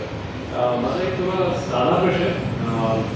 आजकाल जे छोटे पोरं आहेत ते ॲक्च्युअलमध्ये मोठ्यांशी इन्फ्लुएन्स असतात. जे मोठे करतात ते छोटे शिकतात. आणि आपण नुकतंच सांगितलं की जेव्हा आपण जप करतो तर एक जागेवर बसून ध्यानात लावून मग त्याच्यानंतर जप केला त्याचा जास्त उपयोग होतो.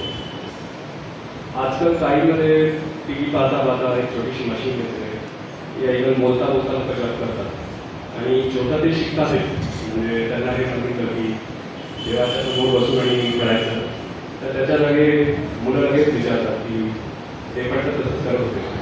तर जर असं अनियमितपणे जर जप केला तर त्याचा काही साईड इफेक्ट आहेत का की असं केलं चालतं? नाही, एक असं म्हणतो की मुलांच्या संस्काराच्या दृष्टीने आई बाबांनी रोज एक छोटी वेळ जर ठरवून घेतली रोजची की आपल्या कामाच्या वेळात, समजा आपण संध्याकाळी 6:30-7 दोघंही घरी पोहोचत असेल तर त्यानंतरचा एक 15 मिनिटाचा तरी वेळ आपण सगळ्यांनी एकत्र देवासमोर येऊन आपल्या परंपरेतली आपल्याला आवडणारी जी काही उपासना म्हणा, श्लोक म्हणा, काय असेल किंवा जप म्हणा, तो आपण सगळ्यांनी एकत्र बसून ते 15 मिनिटं आपल्या दृष्टीने ठरवूनच द्यायचे. तुमच्या प्रपंचाचा वेळ, मधला वेळ तुम्ही ठरवून घ्या. की जसं आपण ऑफिसला जातो किंवा जेवणाच्या वेळा ठरलेल्या आहेत किंवा आपण दर शनिवारी एखाद्या ठिकाणी पिक्चरला जायचं ठरवलं, तसं रोजचं एक 10 मिनिटाचं शेड्यूल असंच ठेवावं. आणि ते मात्र आपण बळजबरीने ही सुरुवातीला करायला लागली.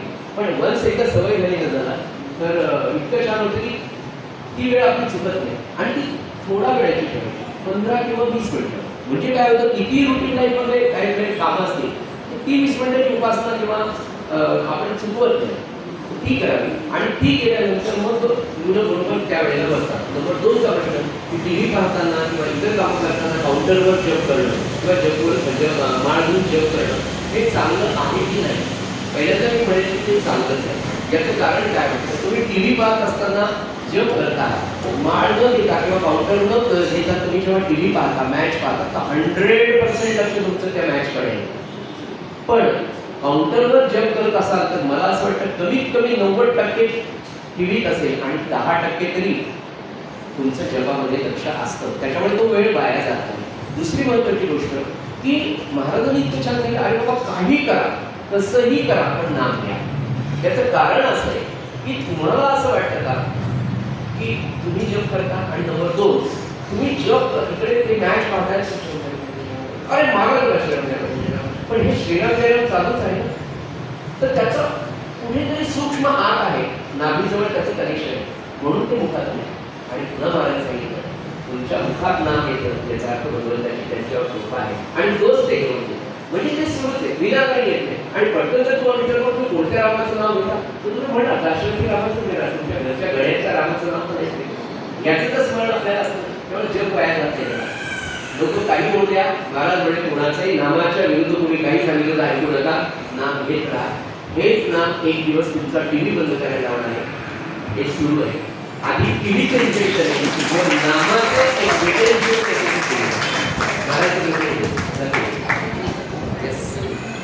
प्रश्न हे असाच होता की नामस्मरण किंवा आपल्याला आपण साधना करायची माझा आवाज एवढा असेल मला जाईल असं माहिती थोडं पुढे जायचं. थोडं पुढे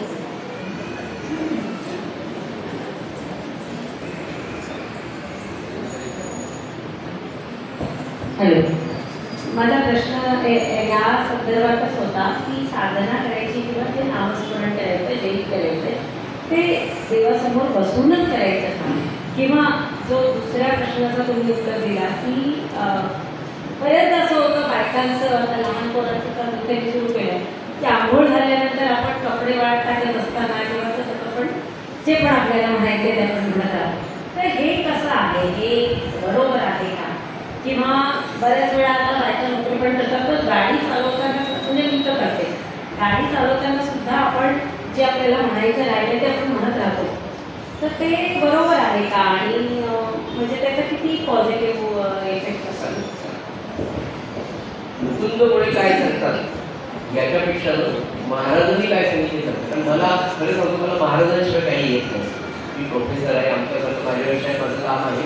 पण खरं सांगू का माझ्यावर सगळ्यात मोठा जर इम्पॅक्ट म्हणण्यापेक्षा काय असेल तर मला महाराजांच्या व्यतिरिक्त महाराजांच्या संस्कारांव्यतिरिक्त मला काही माहिती नाही. आणि महाराजांनी जे सांगितलं ते जास्त सत्य कारण ते स्वतः प्रत्यक्ष परमात्मा आहे.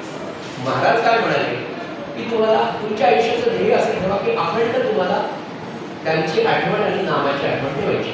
आता ही गोष्ट खूप आदर्श नाही. एकदम आपण आयडियल पर्यंत पोहोचतो का कधी नाही पोहोचतो. मग महाराज काय म्हणाले तुम्हाला अखंड नाम साधणं खूप अवघड आहे. तुम्हाला नाम घेतल्याशिवाय पर्याय नाही. नामाशिवाय जीवनामध्ये आनंदच नाही. खरं सांगतो मला पण हे हळूहळू पडेल. मला पण 10-20 वर्षापूर्वी हे पटत नव्हतं. महाराज काय म्हणाले तुम्हाला नामाची सुरुवात करायची आहे, तुमच्याकडे वेळ नाही. हे काम आहे लूज मोशन झालंय सुट्टी तिथे काही पर्याय का? तशी नामस्मरणाला आपण सुट्टी घेतली का नाही? मला नामाची एवढी आवड नाहीये पण ती निर्माण होण्यासाठी महाराज काय म्हणाले तुम्ही एवढं करा. एक काम सांगितलं महाराज म्हणाले एवढं करा तुमच्या दिवसभराचं जे प्रपंचाचं शेड्यूल आहे त्यातल्या रिकाम्या वेळा फक्त शोधायची बस. Just search the every time.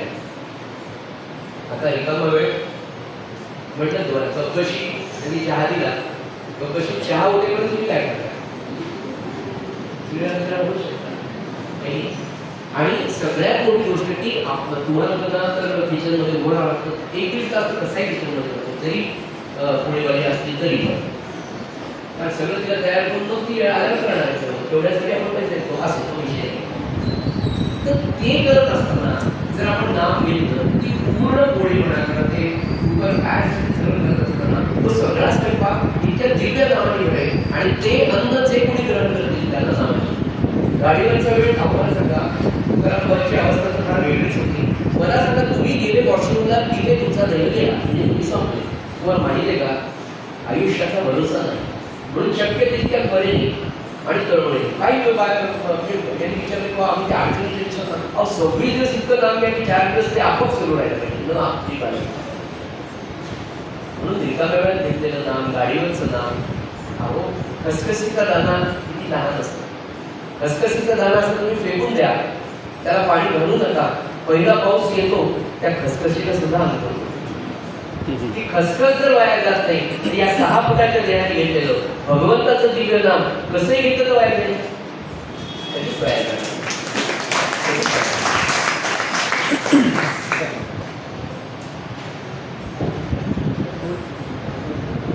छोटासाच question होता माझा की गायत्री मोठीचा नाही म्हणू शकत.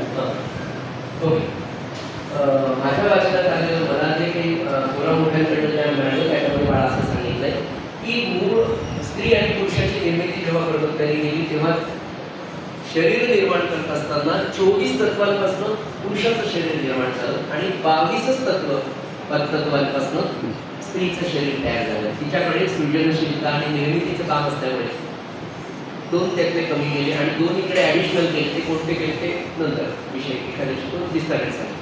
24 तत्व आणि मूळ गायत्री मंत्र हा 24 अक्षरांचा आहे. आणि ह्या 24 जी अक्षर असतात कोणत्याही मंत्र तिथे प्रत्येक अक्षर म्हणजे तुम्ही ओम नमः शिवाय किंवा श्री राम जय राम हा 13 अक्षरांचा मंत्र. यातलं प्रत्येक अक्षर हे बीज मंत्र. बीज मंत्र म्हणजे त्याच्यात एक शक्ती आहे. जसे छोट्या त्या वाटाण्यामध्ये किंवा छोट्या खसखसीमध्ये किंवा छोट्या आपण ती काय करतो कशी मटकीची उसळ किती छोटे असते पण ते टाका तुम्ही दुसरे सर्व अनुकूल दिसतो का. वड्याच्या झाडाचं बी किती छोटं असतं पण तेवढा त्याच्यावर केवढा मोठा वड टाकलेला आहे. तसं त्या प्रत्येक बीज अक्षर 24 अक्षरांपासून गायत्रीचा मंत्र तयार झाला. त्या प्रत्येक अक्षर जे बीज मंत्र आहे त्याच्यामध्ये दिव्य शक्ती आहे. आणि त्या अनुभव असलेल्या एका थोर सत्पुरुषाने सांगितलं की जर स्त्रियांनी गायत्रीचा मंत्र म्हटला तर ती एक्स्ट्रा डोजची एनर्जी त्या शरीरामध्ये जाते आणि त्याचे विपरीत परिणाम विषारी वगैरे वगैरे असे विचित्र आहे आणि जननशक्तीवर त्याचा विचित्र परिणाम होतो. म्हणून स्त्रियांनी तो म्हणू नये. पण आपल्या धर्माने ती व्यवस्था केली की तिला तेवढंच पॉवरफुल दुसरं काहीतरी दिलं पाहिजे. म्हणून प्रज्ञाविवर्धनचं तुम्ही गायत्री इतकंच प्रेम तेवढीच श्रद्धा तेवढंच निष्ठा त्याच्यावर ठेवा. प्रज्ञाविवर्धन स्तोत्र म्हणा खूप छोटं 4 श्लोकांचं आहे पण ते तुम्ही खरं मनापासून करा. आणि मी तुम्हाला सांगतो we are doing so many experiments in the laboratory. So you do this spiritual experiment of Gayatri or sadhana or any type of नाम आणि त्याचे एक्सपिरियन्सेस अनुभव करा आणि कळवा. मला खात्री आहे मित्रांनो एक लक्षात घ्या आता इथे सगळे आलेली मुलं अत्यंत भाग्यवान आहे. कारण ती माझ्या प्रवचनाला आली म्हणून भाग्यवान नाही बरोबर. पण तुम्ही सगळे सन्मान घ्या. तुम्हाला मोठं व्हायचं आहे. नवे नवे तुम्ही मोठे होणारच आहे. तुमच्यात फार पोटेन्शियल आहे. पण एक लक्षात घ्या की इतर तुमच्या सगळ्या मैत्रिणी मित्रांपैकी तुमच्याकडे वेगळी एनर्जी तयार करण्यासाठी वेगळं तुमच्याकडे आयाम तुमच्या व्यक्तिमत्वाला येण्यासाठी साधना करा. आणि तुम्हाला ते लक्षात येईल तुम्ही जेव्हा इंटरव्ह्यूला जाता गायत्री किंवा कोणतेही तुम्ही कोणतेही साधन करा दत्तात्रयाचं करा शंकराचं करा रामाचं करा रामाचं करा देवीचं करा गायत्री तुम्ही जेव्हा ते साधन करता ना तर त्याचा एक आवरा तुमच्या भोवती असतो. तो त्याला तुम्हालाही दिसत नसतो आणि इंटरव्ह्यू घेण्याला दिसत नसतो. पण when you enter for the interview तुमच्याकडे पाहतानाच त्या माणसाची दृष्टी तुमची साधना अशी करते की तो तुमच्याकडे फारच वेगळ्या भावनेने पाहतो. त्याला लक्षात येईल हा इसमें कुछ तो अलग स्पिरिट काय आहे त्याला समजत नसतं पण इसको सिलेक्ट करणार आहे ही बुद्धी त्याला होते. त्याचं कारण तुमची साधना काम करते. तुमची उपास्य देवता तुमच्या बरोबर राहते. नाम घेणं किंवा साधन करणं म्हणजे काय तर त्या उपास्य देवतेला आपल्या हृदयामध्ये ठेवणं आणि ती कायम तुमच्या बरोबर राहते. त्याचा एक्सपिरियन्स तुम्हाला असे आयुष्यातल्या टप्प्याटप्प्यावर काही ऍक्सिडेंट झाला काही अपघात झाला काही फेल्युअर आलं काही आनंदाचा क्षण आहे त्या प्रत्येक ठिकाणी तुम्हाला जावं अरे इथे माझी शक्ती नाही कोणत्या तरी वेगळ्या शक्तीने माझ्याकडून हे कार्य करून ते म्हणून साधनेमध्ये राहा. नमस्कार. माझा प्रश्न आहे की जसं म्हणजे मी वाचलं आणि ऐकलंय की गायत्री मंत्र करताना विशिष्ट आस्वान आणि हे घेऊन गायत्री मंत्र करतात. तुम्ही यांना उत्तर दिलं की काम करता करता गायत्री मंत्र गायत्री काम करतात नाही गायत्री करतात एक फक्त त्याला म्हटलं मी पिरियड कमी करतो. गायत्रीला एका जागी बसून आणि आसनावर बसूनच करायचं. आधी संध्या करून घ्यायची आणि ती संध्या करताना 12 किंवा 24च गायत्री मंत्र म्हणून संध्या संपवायची आणि राहिलेलं जप मात्र असताना गायत्रीला बंधन आहे, स्नानाचं बंधन आहे. संध्याकाळी करताना सुद्धा स्नान करून करायचं. पण शक्यतो गायत्रीचा जप हा जनरली दुपारी सकाळी 11:30च्या आत आटून घ्यावा. सकाळी ब्राह्म्य मुहूर्तावर केला तर फारच उत्तम. संध्याकाळी संध्या करून तुम्ही 3 वेळा गायत्री 6 वेळा गायत्री करू शकता. गायत्रीला बंधन आहे. इतर मंत्रांना विशेषतः श्रीराम जय राम जय जय राम हा तारक आणि सिद्ध मंत्र असल्यामुळे गाडीवर पुढे तो घेऊ शकता. गायत्रीला आणि प्रज्ञागरुडला थोडे बंधन आहे. श्रीराम, माझा प्रश्न असा आहे की नामस्मरण करताना काउंटिंगचं किती महत्त्व आहे, की काउंट करायचं त्याला. मग ते मला असे प्रश्न पडतात की जेव्हा आपण जप करतोय म्हणजे आपण आपलं एक चित्त मेडिटेशनच्या तिकडे आपण लावतोय, पण त्याच्यात थांबून मग आपण किती माळ झाली असं काउंट करावं तर ते ब्रेक नाही का होत, म्हणजे ते तितकंच बरोबर आहे. बरोबर. याच्यासाठी तुम्हाला छान उत्तर तुम्ही देतोच आहे. पण सद्गुरू ब्रह्मचैतन्य महाराज गोंदवलेकरांची प्रवचनाची पुस्तक जे आहे त्यातलं जानेवारी आणि फेब्रुवारी महिना हा पूर्ण नामावरच दिलेला आहे. त्याच्यात फार छान दिलं. पण थोडक्यात मी तुम्हाला सांगतो की आपला मुलगा 10वीला गेल्यावर त्याला वाचनाची आवड, वाचन वेगळं कर असं सांगावं लागत नाही. पण 10वीच्या आधी पहिल्या वर्गात त्याला ते पाढे शिकावं लागतात, ते काउंट करावेच लागतात. तर ही प्राथमिक अवस्था आहे आपलं नाम वाढवण्यासाठी. आणि ती चित्तशुद्धी किंवा एकाग्रमन होणं ही खूप पुढची पायरी. ते एकाग्र होणं एक लक्षात घ्या. क्वालिटी जप क्वांटिटी शिवाय पहिल्या दिवशी तुम्ही केलेली पोळी आणि लग्न झाल्यानंतरच्या 6 महिन्यानंतरची केलेली पोळीची क्वालिटी एकदम चांगली पोळी करण्यासाठी खूप वेळ प्रॅक्टिस करावी लागेल. सायकल शिकताना आपले गुडघे फुटलेलेच बघावे. म्हणून त्या काउंटिंगचं पहिलं म्हटलं अरे आज मला 15 पाळा करा म्हणजे मी 15 करू शकते. मग 20, 30 आणि यांनी काय होईल, नामाची गोडी लागेल. नामाची गोडी नसते आपल्याला, कारण नामाला चव नाही स्वतःची. मग ती गोडी निर्माण होण्यासाठी क्वांटिटीच गरजेची आहे, क्वालिटी नंतर येणार.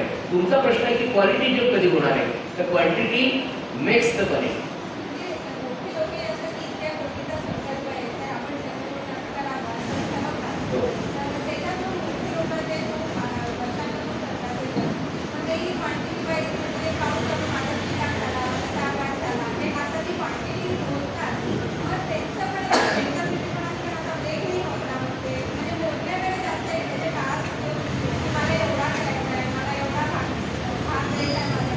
खरं सांगितलं नाही आपल्या याच्यामध्ये सांगितलं आहे 13 कोटी जप करा.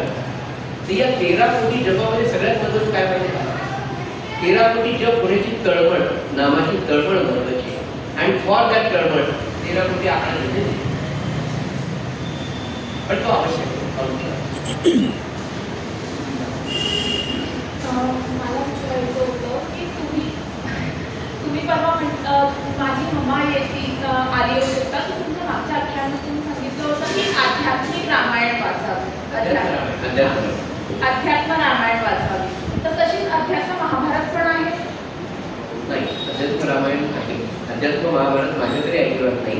आणि त्याहीपेक्षा ॲज ए स्टुडंट मी तुम्हाला जास्त अजून अध्यात्म रामायणापेक्षा स्टुडंट्सनी किंवा पहिला अभ्यास ना वाल्मिकी रामायणापासून करावा. वाल्मिकी रामायण आणि ते मराठीमध्ये उपलब्ध पण आहे, हिंदीमध्ये पण उपलब्ध आहे.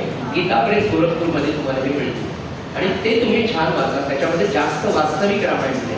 वाल्मिकी रामायणाने राम हा पुरुष पासून मर्यादा पुरुषोत्तम कसा झाला आणि मर्यादा पुरुषोत्तमापासून परमात्मा स्वरूप कसा होता हे छान सांगितले. आध्यात्मिक रामायण, अध्यात्म रामायण आणि आम्हाला जे रामायण आपण जे ऐकतो, जे वाचतो आजकालच्या काळात त्याच्यात फरक काय? फरक एक लक्षात घ्या की रामायण जवळपास आपल्या भारतामध्ये 240 वेगवेगळ्या भाषांमध्ये रामायण आहे. मॅक्झिमम रामायणाचा बेस हा वाल्मिकी रामायण आहे. अध्यात्म रामायणामध्ये भगवान शंकरांनी आपल्या पत्नीला सांगितलेले जे रामायण आहे त्याचं तात्विक भाग त्याच्यामध्ये आलेला आहे. आणि वाल्मिकी रामायणामध्ये पूर्ण व्यवस्थित त्याची कथा चाललेली, म्हणून आपण ती श्रवण करावी आणि मग तत्वाकडे जावं. प्रिन्सिपल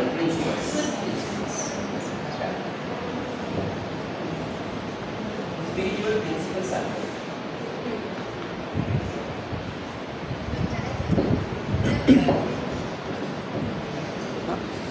त्याला काही नाही, उशिरा गेलो तरी चालतं.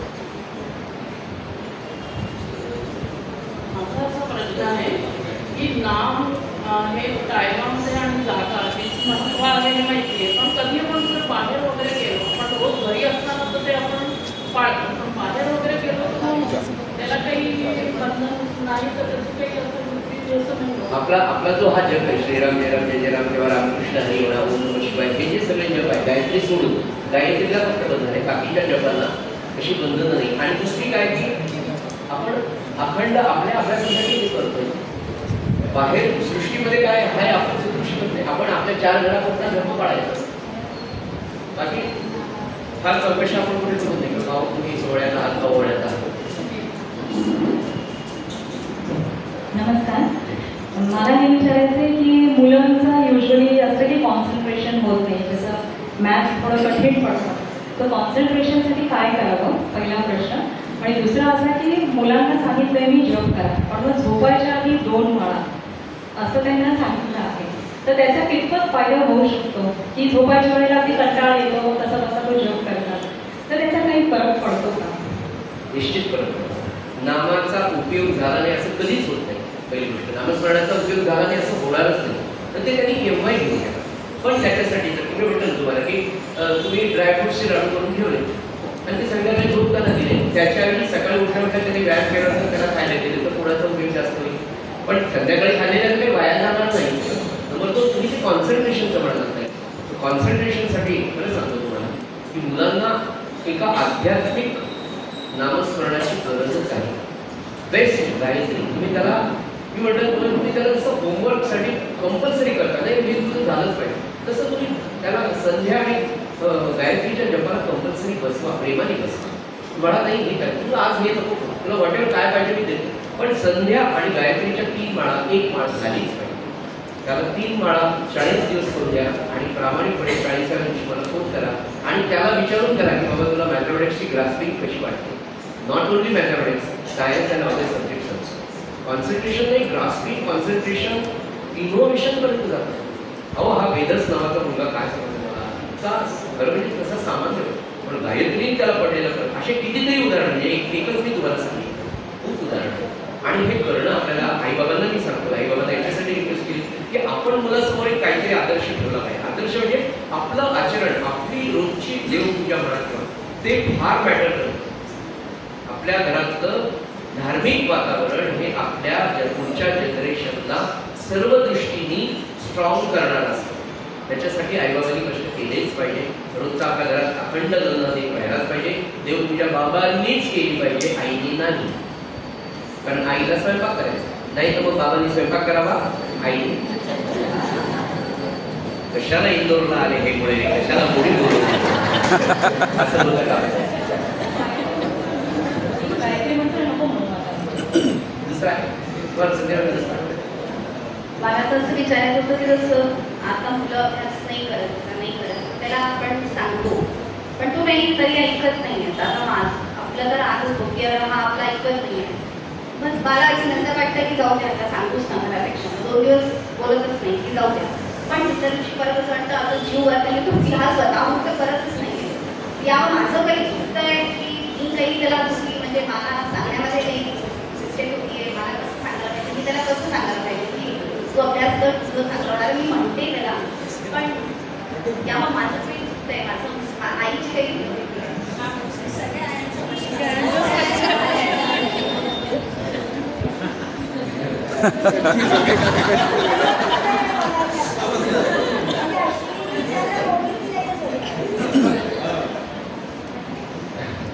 आईचा हा जो प्रश्न आहे ना, त्या आईच्या प्रश्नामध्ये पॅनिकनेस खूप येतो. तो पॅनिकनेस पहिल्यांदा कमी होण्यासाठी आईने नामस्मरण वाढवावं.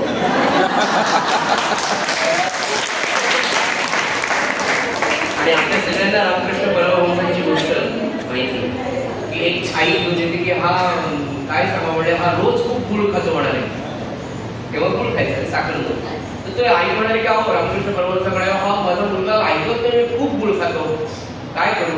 रामकृष्ण परमहंस म्हणाले 8 दिवसांनी ये. 8 दिवसांनी ते आले आणि त्या मुलाला म्हणले आहे उद्यापासून गुळ खाऊ. आणि त्या मुलाने गुळ खायचं सोडून पुन्हा ती आई आली मुलाला घेऊन. मला हेच वाक्य सांगायचं होतं मागच्या आठवड्यात काय सांगितलं मला पुन्हा यायला. ते म्हणाले मी स्वतः गुळ खात होतो. मला काय नैतिक अधिकार आहे त्याला सांगायचा? मी 8 दिवस बोल बंद केला, तेव्हा मी सांगितलं, तेव्हा माझ्या वाणीला यश आलं.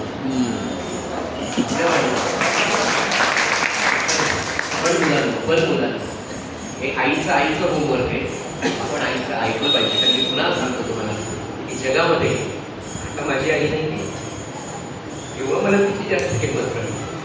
तर ती आई आहे ना, आई आणि बाबा इतकं खरं सांगतो कोणीच प्रेम करत. म्हणजे आई म्हणजे प्रत्यक्ष ईश्वराचे अवतार आहेत. त्यांच्या इतकं आपलं हित व्हावं असं या जगात दुसऱ्या कोणालाही वाटत नाही. परमेश्वर तोच आपल्याला स्वरूपामध्ये पाहायला मिळतो. त्याच्यामुळे थोडंफार आईला आपण आई म्हणून थोडंसं हे करा. पण तिची जी गडबड आहे, आपलं कर्तव्य विद्यार्थी तसे एकच आहे, प्रामाणिकपणे अभ्यास करावा. अभ्यास या शब्दामध्ये सगळं आलेलं आहे, तुमचं आचरण, शील वगैरे. आणि आपल्या आई वडिलांना आपल्याकडून कुठलं दुःख होईल असं आपण कधी वागू नये. ही सगळ्यात मोठी तपश्चर्या आहे. आणि मुलींची खरी तपश्चर्या तारुण्यामध्ये असते. मला काय म्हणायचं तुम्हाला सगळ्या मुलींना कळत असेल, तारुण्यामध्ये चारित्र्यवान आणि शीलवान राहणं ही मुलीची परीक्षा आहे. मुलाची परीक्षा लग्न झाल्यावर असते, बायकोपेक्षा लग्न झाल्यावर असतं. ते आपल्या शास्त्राने सांगितलंय, कुठून बोलायचं नाही. मुलींना पुन्हा सांगेल की आपल्या धर्माचाच नवरा आपण निवडायचा. कारण आपल्याला खूप चांगल्या मित्रांनो पुन्हा एक गोष्ट जाता जाता सांगतो आणि थांबतो की तुम्ही खूप सगळेच चांगले. त्यामुळे आपल्याला प्रपंच करत असताना आपला धर्म सांगतो की संतती निर्माण करणं हे आपल्या प्रपंचातलं एक कर्तव्य आहे. त्यामुळे आपल्या पोटी येणारी संतती सुद्धा धर्मकार्य आणि राष्ट्रकार्य करणारी असावी. ती केव्हा होईल तर जेव्हा आपण तसे असतो आणि आपल्याला ते करायचं आहे. आपल्याला केवळ लाईफ इज नॉट एन्जॉयड, ती आपली संस्कृती नाही आहे. सेक्स हे आपला आपला धर्म शिकवत नाही. आपलं धर्म सांगतो की आपल्याला सगळ्या प्रकारे गृहस्थाश्रम करायचा, आदर्श करायचा. मी चांगला मुलगा, चांगला पती, चांगले काय सगळ्याच भूमिका तुम्हाला चांगल्या करायच्या. त्याच्यासाठी मला असं वाटतं माझ्या सांगण्यामध्ये काही चुका झाल्या असतील, आपण कोणाचं अंतःकरण चुकलं असेल तर मला क्षमा करा. जे काही तुम्हाला चांगलं वाटलं असेल ते सगळं आपल्या भारतीय तत्वज्ञानाचं आणि आपल्या संतांनी सांगितलेलंच वाङ्मय तुम्हाला सांगितलं. त्यात माझ्या ज्ञानाचा कुठलाही वाटा नाही आहे. म्हणजे चांगलं असेल ती घ्या आणि मला सगळं माझ्या वाडीला मी इथे विराम देऊ का? श्रीराम.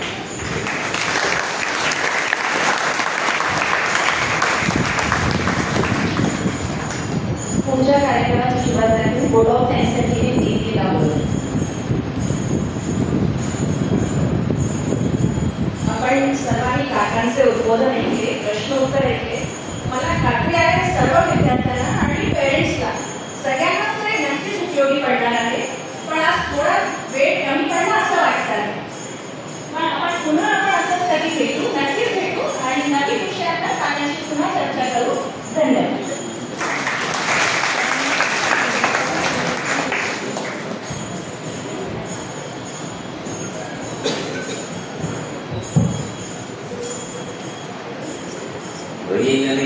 निवेदन करतो आपण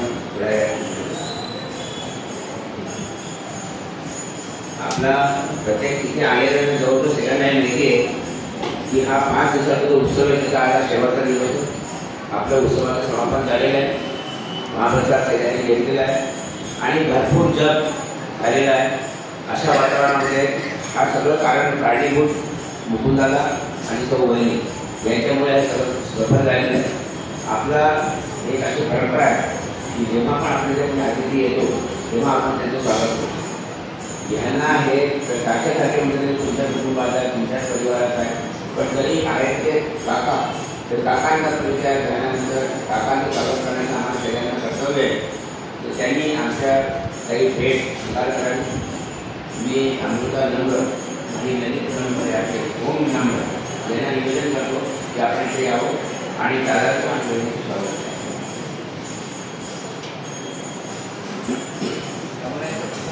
रामरायाच्या प्रसादापेक्षा रामाच्या देवळाचा रामाचा प्रसादच आपल्याला मिळणार नक्की.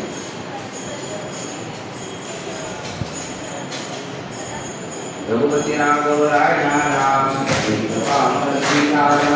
रघुपती राघव राजा राम, पावन सीताराम. रघुपती राघव राजा राम, पावन सीताराम. रघुपती राघव राजा राम, पतित पावन सीताराम. रघुपती राघव राजा राम, पतित पावन सीताराम. रघुपति राघव राजा राम पतित पावन सीताराम रघुपति राघव राजा राम पतित पावन सीताराम रघुपति राघव राजा राम पतित पावन सीताराम रघुपति राघव राजा राम पतित पावन सीताराम रघुपति राघव राजा राम पतित पावन सीताराम रघुपति राघव राजा राम पतित पावन सीताराम रघुपति राघव राजा राम पतित पावन सीताराम रघुपति राघव राजा राम पतित पावन सीताराम रघुपति राघव राजा राम पतित जीवन स्मरण जय जय राम।